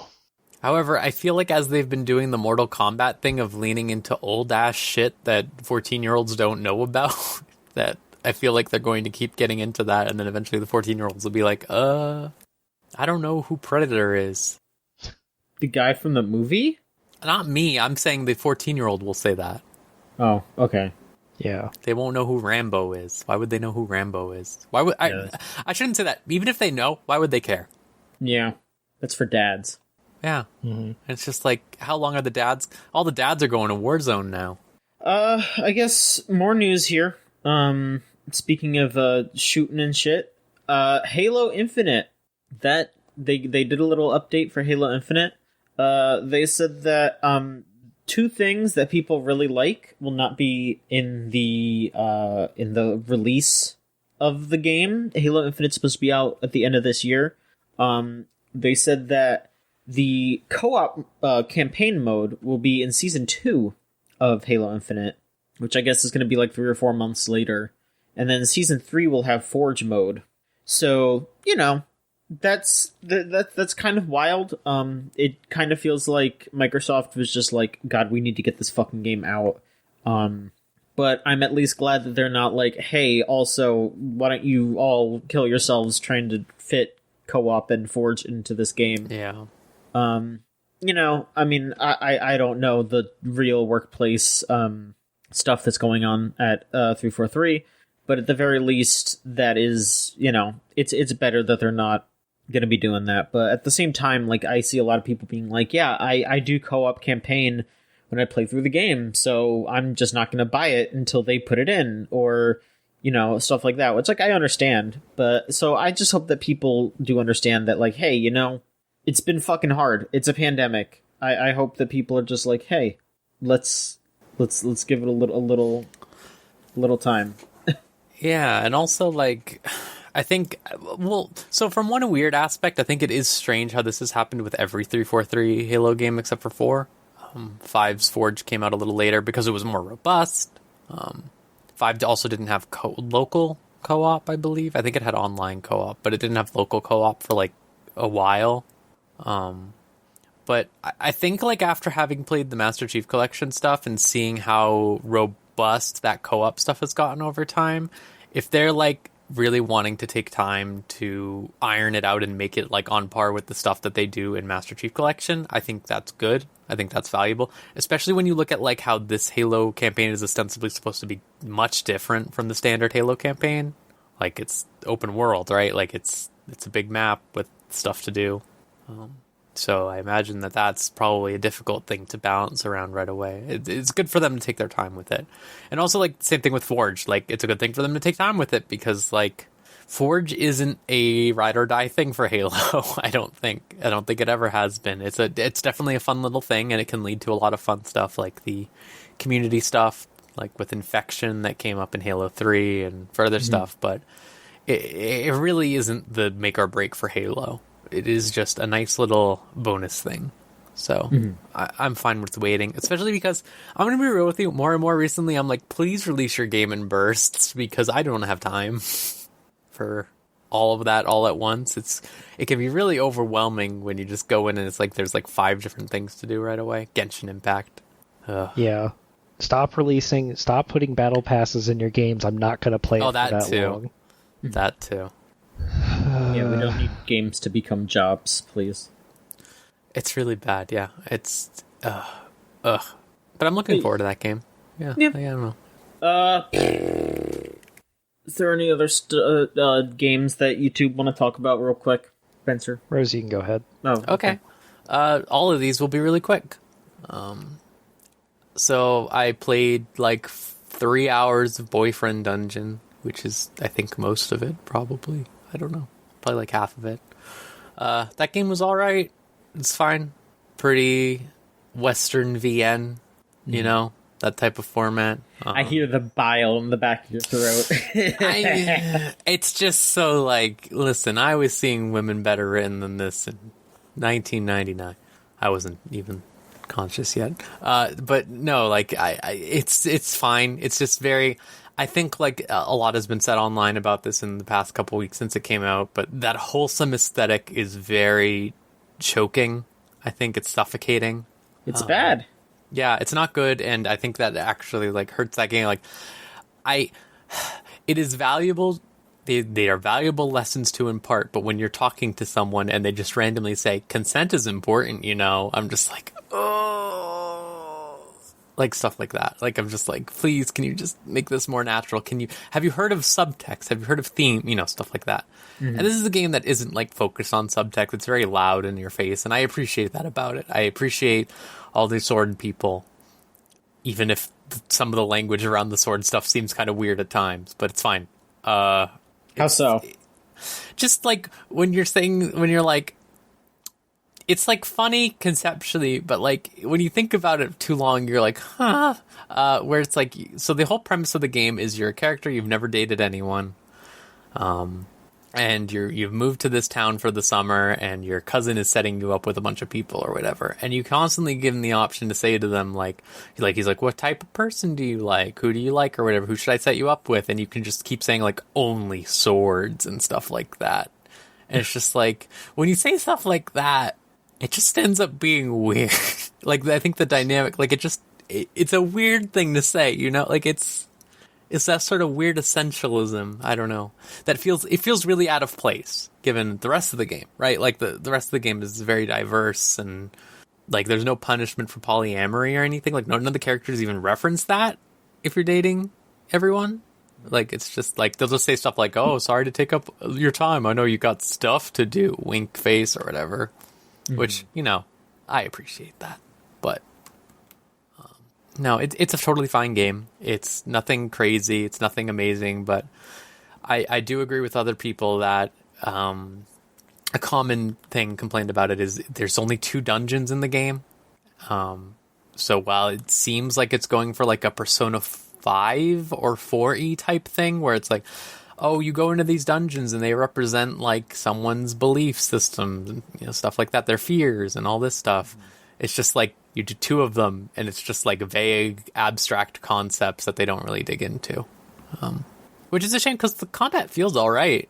All the weapon people control differently. They all have like their unique mechanics inherent to them, but it's just like you're not doing it that much. So it's like I would have been interested to see a game where they were 2 complete parts of a whole rather than it feeling like that dungeon part is really well designed, but it exists as a means to an end because it's a video game, Like they were scared to just make a VN, basically. Either they were scared to make a VN or they were scared that they were going to put too much video game in to the VN. Okay. Which I think is sort of what it feels like. Like a Sakura Wars almost type thing, where it's like there's less gameplay than Sakura Wars. Kind of like how the new Sakura Wars feels. I think it would be a good way to play it. Yeah, there's not enough in that new one. Yeah, it's very much like that, something like that. Because I would love to see more and more, what are JRPGs but VNs with gameplay, but realistically, like I would like to see more like genuinely like going for those relationships and themes like that and social links and stuff like that, like the Persona style thing, but it is like visual novel, not like it has the things intrinsic to a visual novel and plays around with it more. And then like this, because I do like the systems and stuff like this, like you level up your people by fighting with them, and then you go and talk to them and stuff like that. I think it's cool. I also like the ability to be like, hey, romance person, instead of never speaking to you again, we're just going to be really good friends. Which is a really nice thing that not enough games with romance have, I think. Nice. Also, I've been playing, this came out the same day, Axiom Verge 2, which is pretty fun. It's pretty alright. It's very, very, very different from Axiom Verge 1, but I'm liking it. It's cool. There isn't too much to say other than it is like the structure and like progression is very different from Axiom Verge 1. So far the upgrades have been at least, I think, like kind of similar, but like there's no guns or anything. So it's all like swords and hammers and axes and boomerangs and grappling hooks and stuff like that. It has this interesting, I think like the first game had a sort of like not tribalistic, but like Eastern Asian theme. Not Eastern Asian, sorry, Central Asian, that's what I want to say. Like India, Mongolia, stuff like that. Like it has this very interesting aesthetic to it, and its music. The music's really good. It's fun. It's fun. I recommend it if you like Metroidvanias, just because it's interesting. It's very different from the way most Metroidvanias these days have been very either Castlevania-y or just Hollow Knight, you know? Mm-hmm. So it's interesting to see another one that is very Metroid-y, but also still trying to do its own thing in a way that's different from those other ones. Mm-hmm. Yeah. I also replayed Sekiro. How's that going? Because, so I did the 2 endings I hadn't done before when I played it the first time, which are the bad ending and just one of the other option permutations. I think it's really interesting how that game is set up. It's still completely different from Dark Souls. It's completely different from Dark Souls, but also just Dark Souls. I think it's really interesting to make a Dark Souls game entirely based around finishers. I think it does it decently well, but there are so many parts when you play that game that are just like, man, why did you do this? Because the entire game is based around the concept of like you're breaking people's posture and poise, and like you're doing that or you're shredding their health. And then there's a ton of enemies that are just like, you only have to damage my health. Posture doesn't mean anything. And it's just like, okay, so you just removed like one of the core components of the game for half of the boss fights. Fun. Like, I mean, everyone's complained about the ape, but really, that ape does suck. That ape fucking sucks. Even when you beat him really quickly, he still sucks. But it's fun. It's a fun game. It's really cool. It's really neat to see FromSoft do things. Again, I hope after Elden Ring they do fucking something other than Dark Souls. As excited as I am for Elden Ring, because, like, they have really talented people there with really great ideas, and I don't know. I feel like they want to do some other stuff too, and they just feel shackled by this idea of what is their best abilities. Like they have this weird idea, like, we can only do this. It has to be this format. It has to do this and stuff like that. Mm-hmm. Bring back Armored Core. Yeah, basically, I would love to see what they would do with Armored Core today. I think it could be really interesting. As long as they don't just make Armored Core like Dark Souls. Yeah, I was going to say there's so many people that are like, they need to bring back Armored Core but make it Armored Souls. And I'm like, how about you fucking shut up? Yeah, for real though. Dark Souls people. I say this as a Dark Souls person, but really, it's unfortunate. Horrible. Listen, it's fine. There's fucking like 6 Dark Souls games you can play. It's fine. And all these motherfuckers are replaying them all the time as is. So just keep doing it. Bloodborne is still a good game. It's still there. All those sicko mods Scott plays keep coming out. Like, people are doing stuff. Yeah, it's fine. I'm excited for Elden Ring extremely, but I really hope they take a break after that. Because something even just Sekiro, but more in-depth, would be really cool. Because I love the finisher stuff in that game. I love the idea of, like, making each health bar break down a really hype thing. Sure. Spencer, how about you? I got 2 things. This will both be pretty quick. Do them. So, I play Arknights, and it was just like a couple days ago they released the Rainbow Six Siege crossover, which is Arknight's first crossover with another video game. And I have never played a Rainbow Six game. Are they selling you?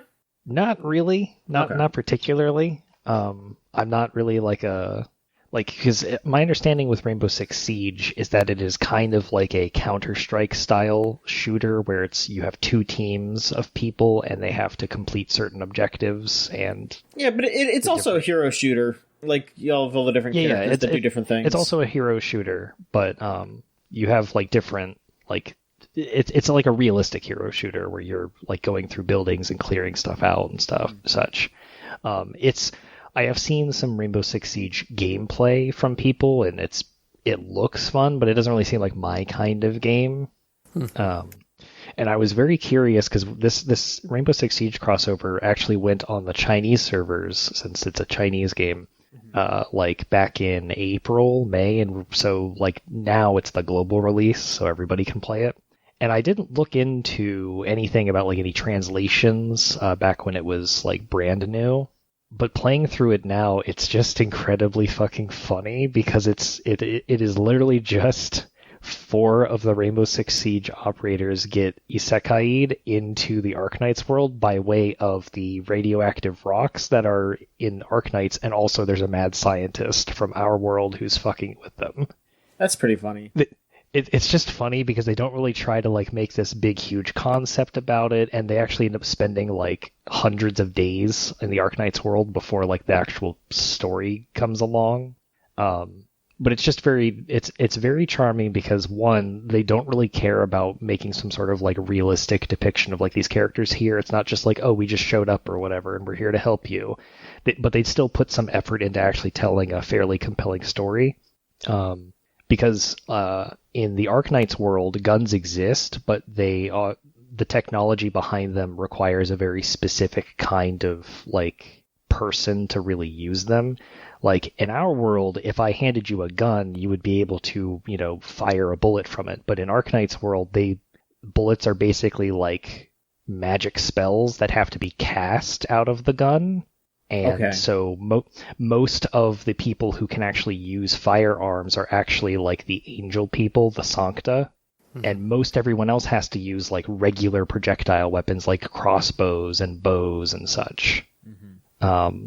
And it's very and like there are certain characters who like have developed like just regular ass firearms, but like obviously the Rainbow Six Siege people, they deal with guns all the time, so they show up and everybody's like, wait a minute, how are you using guns? You're not like Sancta, you're not angel people. How the fuck are you using guns? This is incredible. And so it's them basically just like being regular ass human people in the Arknights world and realizing, because they don't even talk about the fact that people are like they're talking with anthropomorphic people. Like there's a doctor in the story who's like a dog person. They don't address the fact that he has dog ears or a dog tail. They don't really address the fact that like the main villain's like a hyena man. They're just like, yeah, that's fine. Whatever. We don't care about that. Tell us about these explosives though. These look really cool. It's just very funny because they're always like nerding out over all like the tactical gear and shit because, that's what their jobs are. It's also really funny that everyone in this game speaks Japanese just because the Arknights hired, Arknights is made by weebs. Come on, like in China. But like they got all Japanese voice actors, but all the Rainbow Six people speak English. Yeah, the Rainbow Six Siege operators, they just speak English in this game that everybody just speaks Japanese in. And not like Japanese anime English, like probably the voice actors for the game English. Yeah. It's very funny. If there are any Rainbow Six Siege heads out there, the 4 operators are Ash, Blitz, Frost, and Tachanka. And Tachanka is like the free one you can get just from playing the event. The other ones are on a banner, but the banner is actually kind of nice because Frost and Blitz are 5-star operators, and if you get one, your next one is going to be the other one, which is really good. And then with Ash, they specifically say, like, in 120 pulls, we will just give you Ash. So you don't have to, like, save hundreds and hundreds of pulls. You only have to get to 120, and they give you 20 pulls for free. So really, it's just 100 pulls you have to do. And I think that's because this event is very limited. Like, I don't think they're going to rerun this event, since it's a crossover thing. And I imagine that relates to, like, the contracts and all that stuff. What's weird, though, is that I don't think Rainbow Six Siege got anything out of this event on their end. Like, I think when this was announced, we were all thinking that one of the Arknights operators would be an operator in Siege, but that doesn't seem to be the case. So, but... Yeah, they put fucking Chen in. That's what they should have done. I would put Chen in. The sword. Although I guess any of the Arknights operators would be massively overpowered in Rainbow Six Siege. That's true. That is true. But yeah, it's fun. It's just, I didn't think it was going to be like as compelling as it was, but it's a nice little crossover, and I would love to see Arknights crossover with a video game franchise that I have like way more investment in. But as far as this one is concerned, I'm like, this one's pretty good. What is one that you want to see that you think is like that you think is reasonable? Okay, so I mean, Valhalla did fucking Girls Frontline. I think anything could happen at this stage. Yeah, Valhalla would actually be a pretty good crossover with Arknights, to be honest. But Valhalla would be good because they should put it in a game that's good. That's good instead of bad, yeah. But let's see, if I had to pick one, who would I put in? Oh, obviously. I think this isn't like one that I would pick for me to be indulgent to what I would like, because what I would like is absolutely like Final Fantasy XIV crossover. That would just be funny. But I think one that would actually be very fun is a Doom crossover, because you could have like the Doom monsters be in the tower defense side on Arknights, and then having the Doom Slayer be an operator would be really fucking sick. All right. I mean, who else would be the other pulls, though? Is Doom Guy the only operator? Do you That's think a good question. Like maybe Sam Hayden? Sam Hayden would be fucking funny. Be like, I am here to team up with all these animal critters. Honestly, if I could have, my perfect thing would be Samuel Hayden's a 5-star, and he's just a supporter. He just does like slowing shit. Doom Guy is a guard who just like fucking beats the shit out of people. He has like a chainsaw or whatever, but then he's got skills that bring out like the BFG or whatever, and just shoots a huge laser in a line or whatever. Mm-hmm. And then the other operator is a fucking Cacodemon. Okay. That's like a sniper or whatever. That would just be so fun. No. Have a Cacodemon operator. No. It would be an Arknightsified Daisy the rabbit. Oh shit. Daisy the rabbit, but as like a rabbit girl. Yes. Oh fuck. That would be pretty good, yeah. Rose, do you have one? They should do Plants vs. Zombies to keep with the tower defense. All right. It's pretty good. What if they were just like, my god, there are zombies, what can we do? There's zombies on our lawn. But, look, I found this pea pot. Yeah, they got, like, epic Arknight-styled Crazy Dave, like... Fuck yes, that sounds good as hell. Listen to that. That sounds so good. He's just wearing giant armor like the other people. Yeah. Fuck yes. That is good as hell. He's Catboy underneath. It's pretty good. And what's your last thing? The last thing is that I have organized a bunch of raid groups in Final Fantasy XIV since, with my main group, my static as they're called, that we cleared the current and final raid tier for Shadowbringers way back in May? Yeah. And that was fun, and I had promised people like Rose that I would like get them clears and get them gear so that like Rose specifically would be able to like cosplay as Zero from Drakengard 3, since the headpiece in this raid tier is just like a flower over your eye, like Zero. And so I was like, all right, I'm going to organize all these raid groups and get people clears. And as I wrote here in the notes, it is a lot like leading a classroom through a lecture, except the class sizes are only like 7 people. But all of your students are cats and lizards in terms of their attention span and their penchant for mischief. Penchant for mischief, I guess is how you say that, whatever. Like, in one of the groups, we had both the healers basically at each other's throats and like getting really heated because one of them killed the other one during a mechanic. And they were like drawing diagrams to show where they were standing with each other to show that like, no, it was your fault, no, it was your fault. And I was just like, you two need to chill immediately. Yeah, that's sick shit. That's sicko content. Nobody has gotten like extremely bad, thankfully. I haven't had to kick anybody out of the raid groups. Like it's never been that bad, and because I've experienced that before. Yeah, I've never had to kick anybody out. I have like talked with people here and there about some stuff, but it's largely been more or less normal because I have like vetted everybody who's in there.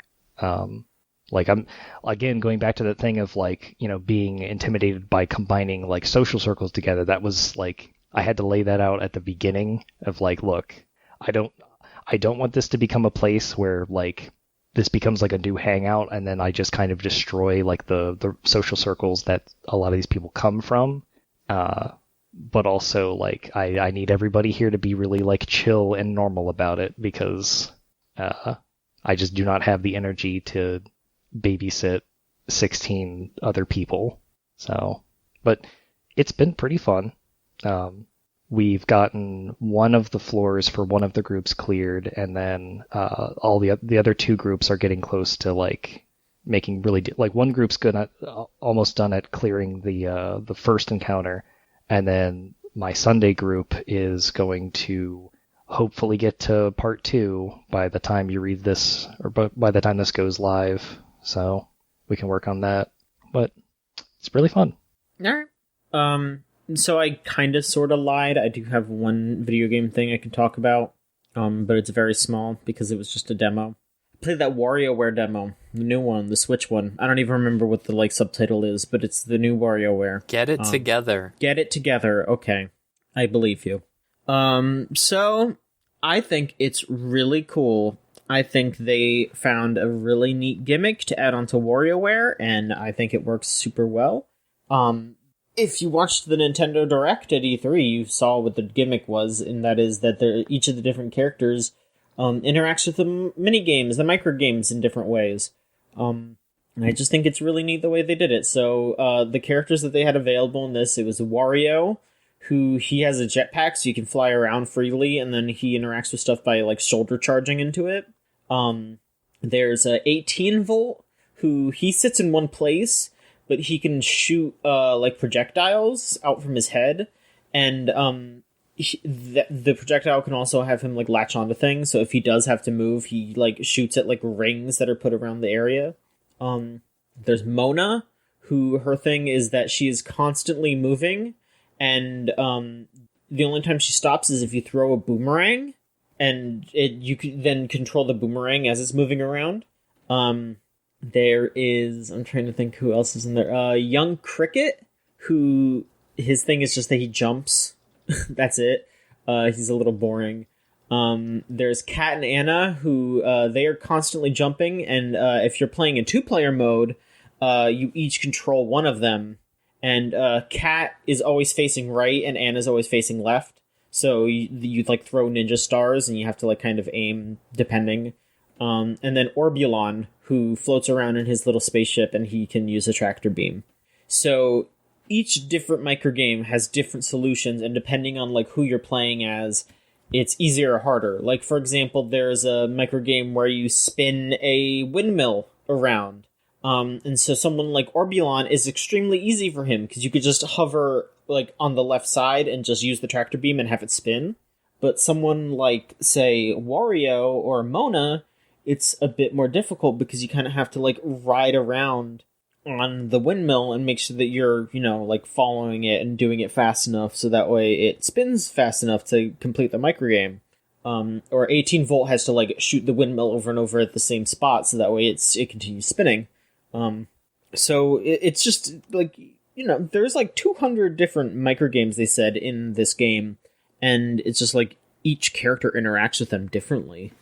So, and you pick 3 characters at the start of a round, or you could just cycle through all of them, which I think is also really cool. And so you just kind of, and it's random who you get each time. So I think it's a really wonderful, interesting way to interact with those games now. I think they figured out a super cool way to, they didn't need to do something different for WarioWare. WarioWare is perfect the way that it is. Don't get me wrong, I will always love WarioWare, but I think as far as new gimmicks go, I think this is a really smart one.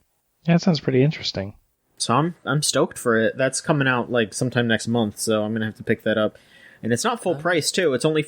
I know it's only $10 off, but that's still. Really? It's 50? Yeah, it's 50, which okay. But it helps a little bit, and there are actually a lot more modes as well. There's all different kinds of modes that they talked about in the demo.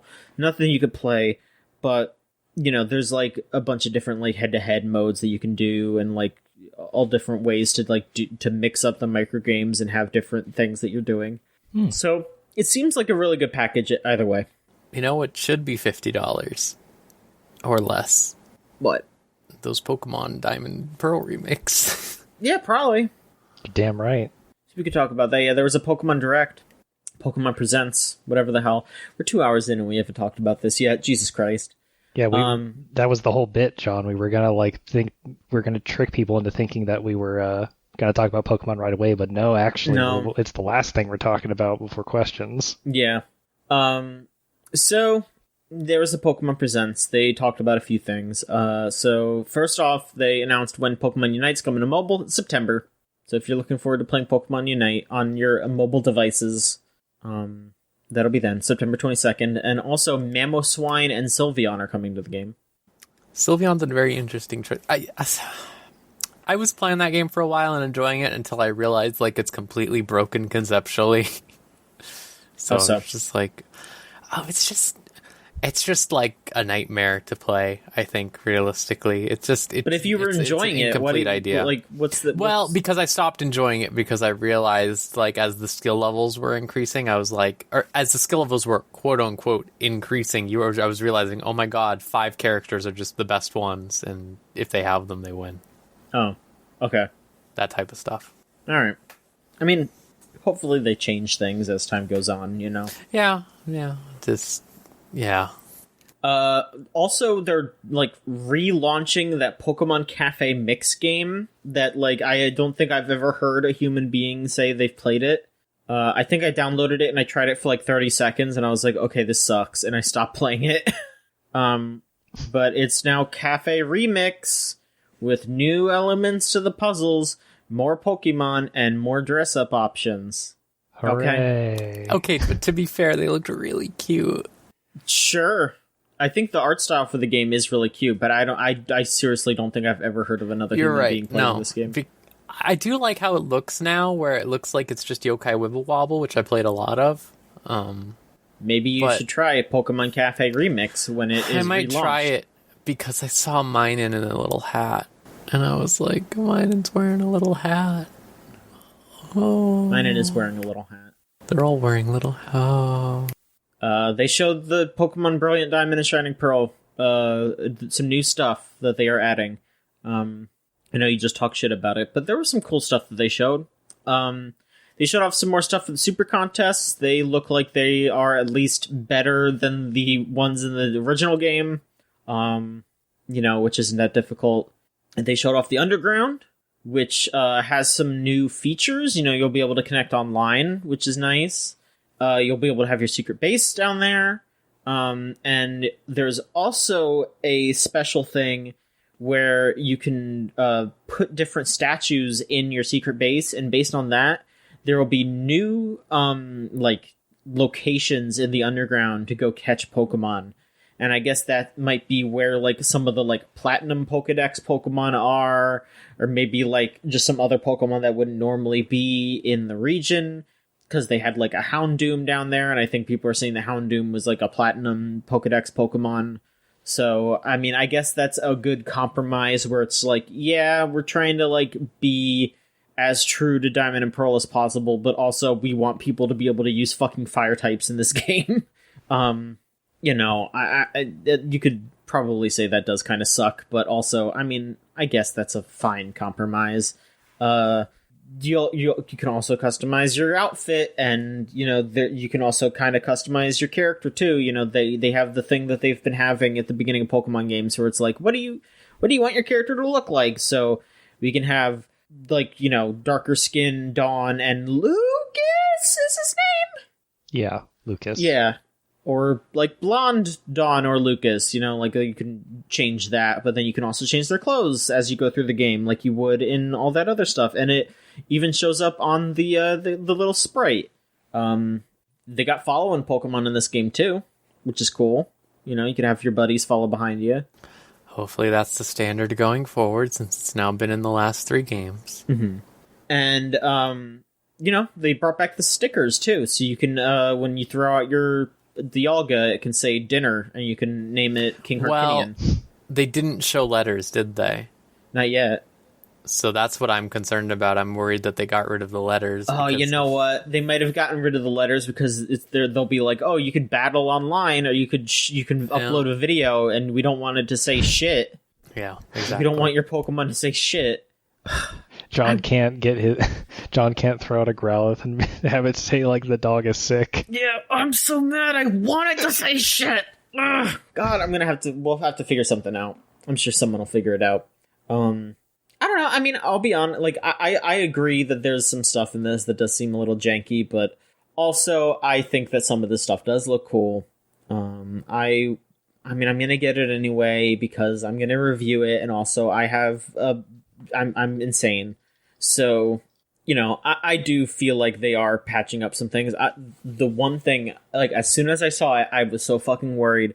There was a part where, like, when you go into the mine and meet with Rorik down there, it was like a fucking breakable rock, and I was like, don't you fucking dare. I don't want HMs in this game. Like, if they put HMs in this to, like, keep it true or whatever, I'm gonna be pissed.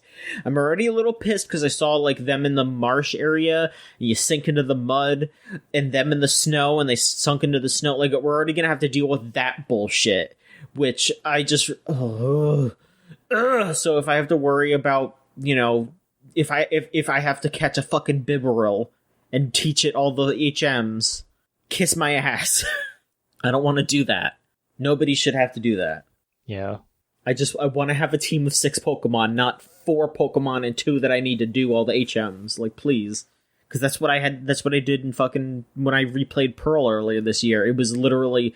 I had a team of 4 Pokemon, and then I had, like, a surfing Pokemon and a cutting Pokemon or whatever, and it was just like, yeah, these 2 were, like, level 12. Mm-hmm. Bidoof. The famous... but to go along with this game, they are also releasing a Switch Lite console that is modeled off of the old DS Lite or DSi. I don't remember. It's the DS Lite one because that's why it's the Lite. I feel like it's insane that it's not the OLED, given it's coming out right after the OLED. But I mean, they might do an OLED for Arceus. That's what I bet they'll do. Yeah, probably. Because I bet the way they're thinking is they're like, well, this will be a bump in sales for the Lite, and then we're going to need a bump in sales for the OLED later. Like, how all that bullshit. Mm-hmm. But hey, they also show Pokemon Legends Arceus again, and, I thought that looked pretty cool. I will say that I feel like I need to actually put my hands on that game to really understand what's going on with it.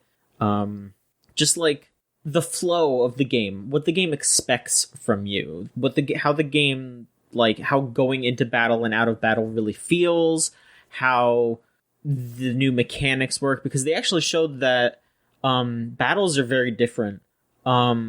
There is, I guess, strong and agile styles, which will change stats for different moves. And also, depending on your speed, you'll actually be able to take more actions per quote-unquote turn. So this has got, like, it's a bit more active than, like, your normal turn-based Pokemon games. And, you're just kind of wandering around the open world. You're lobbing Pokeballs. You're traveling around. They showed off some new characters. One of them is, like... Gender-bent Cyrus. Yeah, it's just, like, Cyrus's great-grandma or whatever, because it, like... You join, it's like the Galaxy Brigade or something, and it's just like, all right, we get it. Okay. Which is just especially funny because it's like, who the fuck cares about, like, the origins of Team Galactic, Like, when I think of Team Galactic, I just think their bowl cuts look stupid and their music is really good. Like, that's, like, all anyone cares about Team Galactic for. Like, Cyrus is legit the worst Pokemon villain. Like... Okay, who are you gonna say? Rose. I at least kind of had a little fun with Chairman Rose. Oh, here we go. No, he just is evil at the end for no reason. It's stupid, and there's like maybe 10 minutes total of information about him.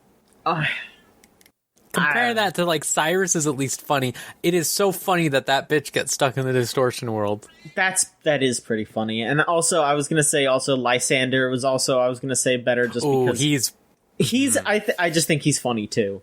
He's funny too. That's fair. Because he looks stupid and he has that, like, contraption on his back that just throws the... but yeah, I mean, this is just a game that I need to actually play, to really, I guess, get a good feel. But then they also revealed 4 new Pokemon. 2 of them are, variants, and 2 of them are brand new. So we have the 2 new variants, Hisuian Growlithe, which it definitely implies a Hisuian Arcanine, because this is the Hisui region, I guess I should say. And Hisuian Braviary, which I guess there's no Hisuian Rowlet. I think they just said that Rowlet just turns into Hisuian Bravery. Rufflet. Rufflet? I made the same mistake. Rowlet. Yeah, you're right. And then they showed off 2 new evolutions. Weirdeer, who is a I think normal psychic evolution of Stantler. Fuck that, you know my stance. Yeah, no, I was laughing my ass off. Your Stantler stance? No. Yeah. I was laughing I'm offended. I was laughing my ass off because I did just think it was a variant. Like, I thought it was just like, oh, they just made Stantler white. But no, it's an evolution. And then a Basculegion, which is very cool water ghost evolution of Basculin, which is like made up of the spirits of a bunch of Basculin that didn't survive going upstream, and it looks like a fucking like a fucking koi fish painting, basically, like a Japanese koi fish painting. It looks really cool. Yeah, it looks sick. Yeah.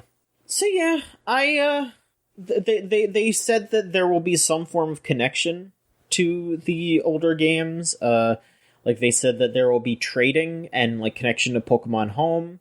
They didn't really say. They said that you can't battle apparently between the games, which I guess does make sense because of how Arceus works. But like, trading is pretty interesting. Like, I wonder, especially because they actually also said that like competitive battling will continue to be in Sword and Shield. So I actually wonder if they're going to patch Sword and Shield and add the new Pokemon from Legends Arceus into Sword and Shield so people can use them competitively. Like, that would be a little interesting. Because, I mean, you just basically have to just port their models in and, give them their moves and stats. And, the models are all there. So I would say that doesn't seem like that big of an ask. But it's a very strange thing because like both of these games are not the like competitive things, because like it's if these Brilliant Diamond Shining Pearl remakes are as overly slavish as they might be, that's not really a good competitive scene. And then Arceus is so different. Like, yeah, it does make sense that Sword and Shield would continue to be how people are like battling. But yeah, I mean, I guess we'll see, because, I mean, I'm sure they will eventually do a Gen 9, and then there will actually be, like, upgrades and changes to stats and all those things that people look forward to with the new gens. But for now, yeah, it's a strange thing. I want to put my hands on these games. Like, of course I want to play them, but I feel like I felt like I had a good grasp of how I would feel when I played Sword and Shield when I was looking at trailers, and that was basically the case. But for both of these releases, I just feel like I'm not going to be 100% sure how I feel until I actually play them. Or at the very least for the Diamond and Pearl remakes, I just want to see if they have HMs, because if they don't have HMs, that automatically makes it 100% better than the original. But yeah, Arceus especially, I don't know how I will feel about that game until I play through it. I think my stance has been that it looks pretty decent right now, and I can agree with you that I need to see what it's like. But I really think they fucked up doing that last Direct. I really think that just gave like a bad impression of both games. Like, just from every conceivable angle. Like, the Diamond and Pearl remakes looked worse visually. It's obviously getting close to being done now, so it's more polished up and stuff like that. But it looked like very, and it seemed like they weren't, like, them saying we're not going to change much. It was like, uh-oh. But, like, now it's clear they're changing, like, a bunch of stuff. And then with Arceus, like, it was running at, like, 5 FPS, dude, in the first time they showed it. Like, what was that? Like, they should have just waited until now. They actually did make, there were some screenshot comparisons between when they first showed Brilliant Diamond Shining Pearl and now, and it does look 100% better. Like, I mean, that's what I mean, yeah. It's not, like, incredible, but they added a lot of, like, shading and detail where it needed to go. So, yeah, I would say that they honestly maybe should have just waited until now to show it. But also then people would have just kept asking, where's Pokemon? And, they got to drum up hype somewhere, because, it wouldn't have been until, like November or whatever when BDSP comes out, so. Marketing! It's dumb! It's stupid! It really is. Whatever. Alright, are you all ready to move on to questions? Yeah. Yes. Okay, if you want to send in a question, go to videogamechoo-choo.tumblr.com/ask, and you'll sound like this fine person right here, because Wheels just sent in 2 questions. This first one we actually already kind of answered. Yeah, wow, okay. But can I guess? Is it what crossover would you have with Arc Knights? Well, yes, but Wheels specific. So I asked what cool character you would want. Wheels asked what would be the funniest character to do Arc Knights semi-lore compliant collab with.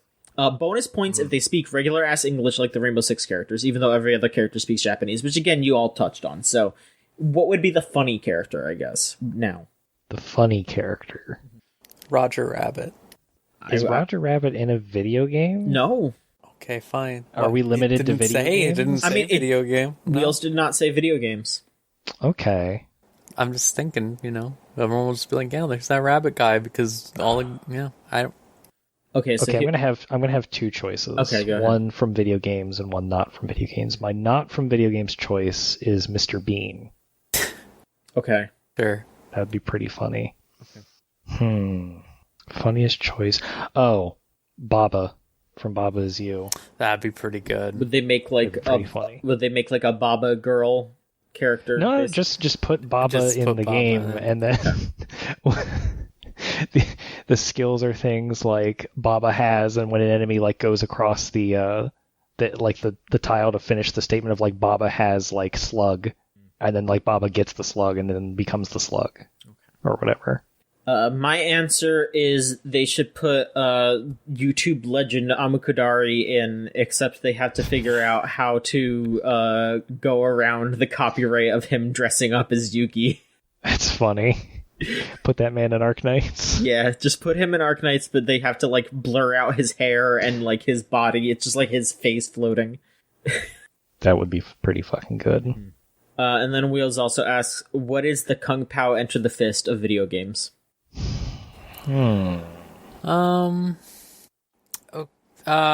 Knee-jerk reaction, I want to say jazz punk, but I don't know. Yeah, what is a good parody it has there been a really good parody of a game trying to think genre games. Yeah, it's kind of hard, Saints Row. Yeah, I guess that would be my answer too. I guess Saints Row is the closest thing, I would think. Yes. There is Bubsy 3D. Bubsy visits the James Turrell retrospective and stuff like that. Yeah, yes. But I feel like that doesn't have a Kung Pao vibe. That's a parody, but that's not goofy. I think it's just Saints Row. Conker's Bad Fur Day. Maybe, yeah. Far Cry Blood Dragon. That's pretty. I'd say that's actually, now that I say that, that's basically that, right? Kinda. Yeah, I guess so. Yeah, I think Far Cry Blood Dragon's probably the best answer. That's a good answer too. It's parodying 2 different things at the same time, but it's also I've never watched Kung Pao Enter the Fist, so I don't know if it's actually worth watching, but at least Blood Dragon is worth playing, I will say. What about no, I was gonna say Frog Fractions, but again, I don't think it's goofy enough. Probably, I don't know. That's such an interesting question.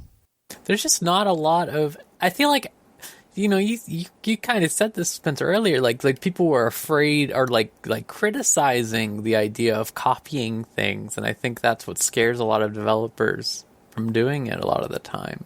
They're just yeah. Oh, I mean, at the very least, that was a problem 10 years ago. Yeah. That's why we haven't had a lot of Portal clones and stuff, because people were afraid of because the Portal mechanic is so iconic and memorable that if you do it, people are instantly going to go, oh, they just copied Portal, because it's so simplistic of an idea. But also at the same time, again, nowadays especially, I think people now, obviously, there's always going to be people who are just going to be shitters anyway, but I think people are more open to the idea of people just having, just taking ideas from things and, putting their own spin on it. So, all right. Well, there you go, I suppose. Thank you so much, everyone, for sending in your questions, and thank you for listening. Let's run down the age-old wrap up here. If you liked our podcast but you haven't gone to our website, you can go to videogamechoo-choo.com, because that's the website. We got all kinds of stuff going up. We got a review going up for Neo Tawui. We're gonna have another review going up this Friday. You know what's good. We got all kinds of stuff going on. We have our Twitter account at VGCC. We have our Tumblr account, videogamechoo-choo.tumblr.com. Facebook page, facebook.com/videogamechoo-choo. Go to YouTube, you can search that up. Over Twitch, twitch.tv/VGCC. And you can come hang out with us on our Discord server, the GameZone.zone. You type that into your web browser and it'll bring you straight there. You know, there's always some crazy shit going on down there. It's a good time. Good place to hang out if you so choose. Thank you to Melt Channel/Magic Circuit for the theme song Crush off of the album Magic is Real. If you want to listen to more of their stuff, it's meltchannel.bandcamp.com/ or magic-circuit.bandcamp.com. Got all kinds of music coming through on there. And if you want to support us, please do. It's patreon.com/VGCC. It's $3 a month for all of our content a week early. And I mean, we have been doing our bi-weekly podcast, Unlimited Railwork, so that's $1.50 an episode, plus all the extra stuff that we've been doing. And your support is greatly appreciated, especially now, because we are still in the process of revamping the site. And it is, it's going well, but, you know, any and all funds that we get go towards that. And the more we have, the more cool things we can do faster. So any help is appreciated. Where can people find you two? Rose, how about you? Over on twitter.com @horngal. My VTuber stuff, even if it's infrequent, is over @CurryDraco or twitch.tv/CurryDraco. Spencer? You can find me on Twitter @SolareHazard, Solaire like the Dark Souls character. Mm-hmm. You can find me on Twitter, on the tweets, @JOHN_MICHONSKI. It's John Machonsky. And that's fucking it. We'll be back next week with another episode of the Video Game Choo Choo podcast.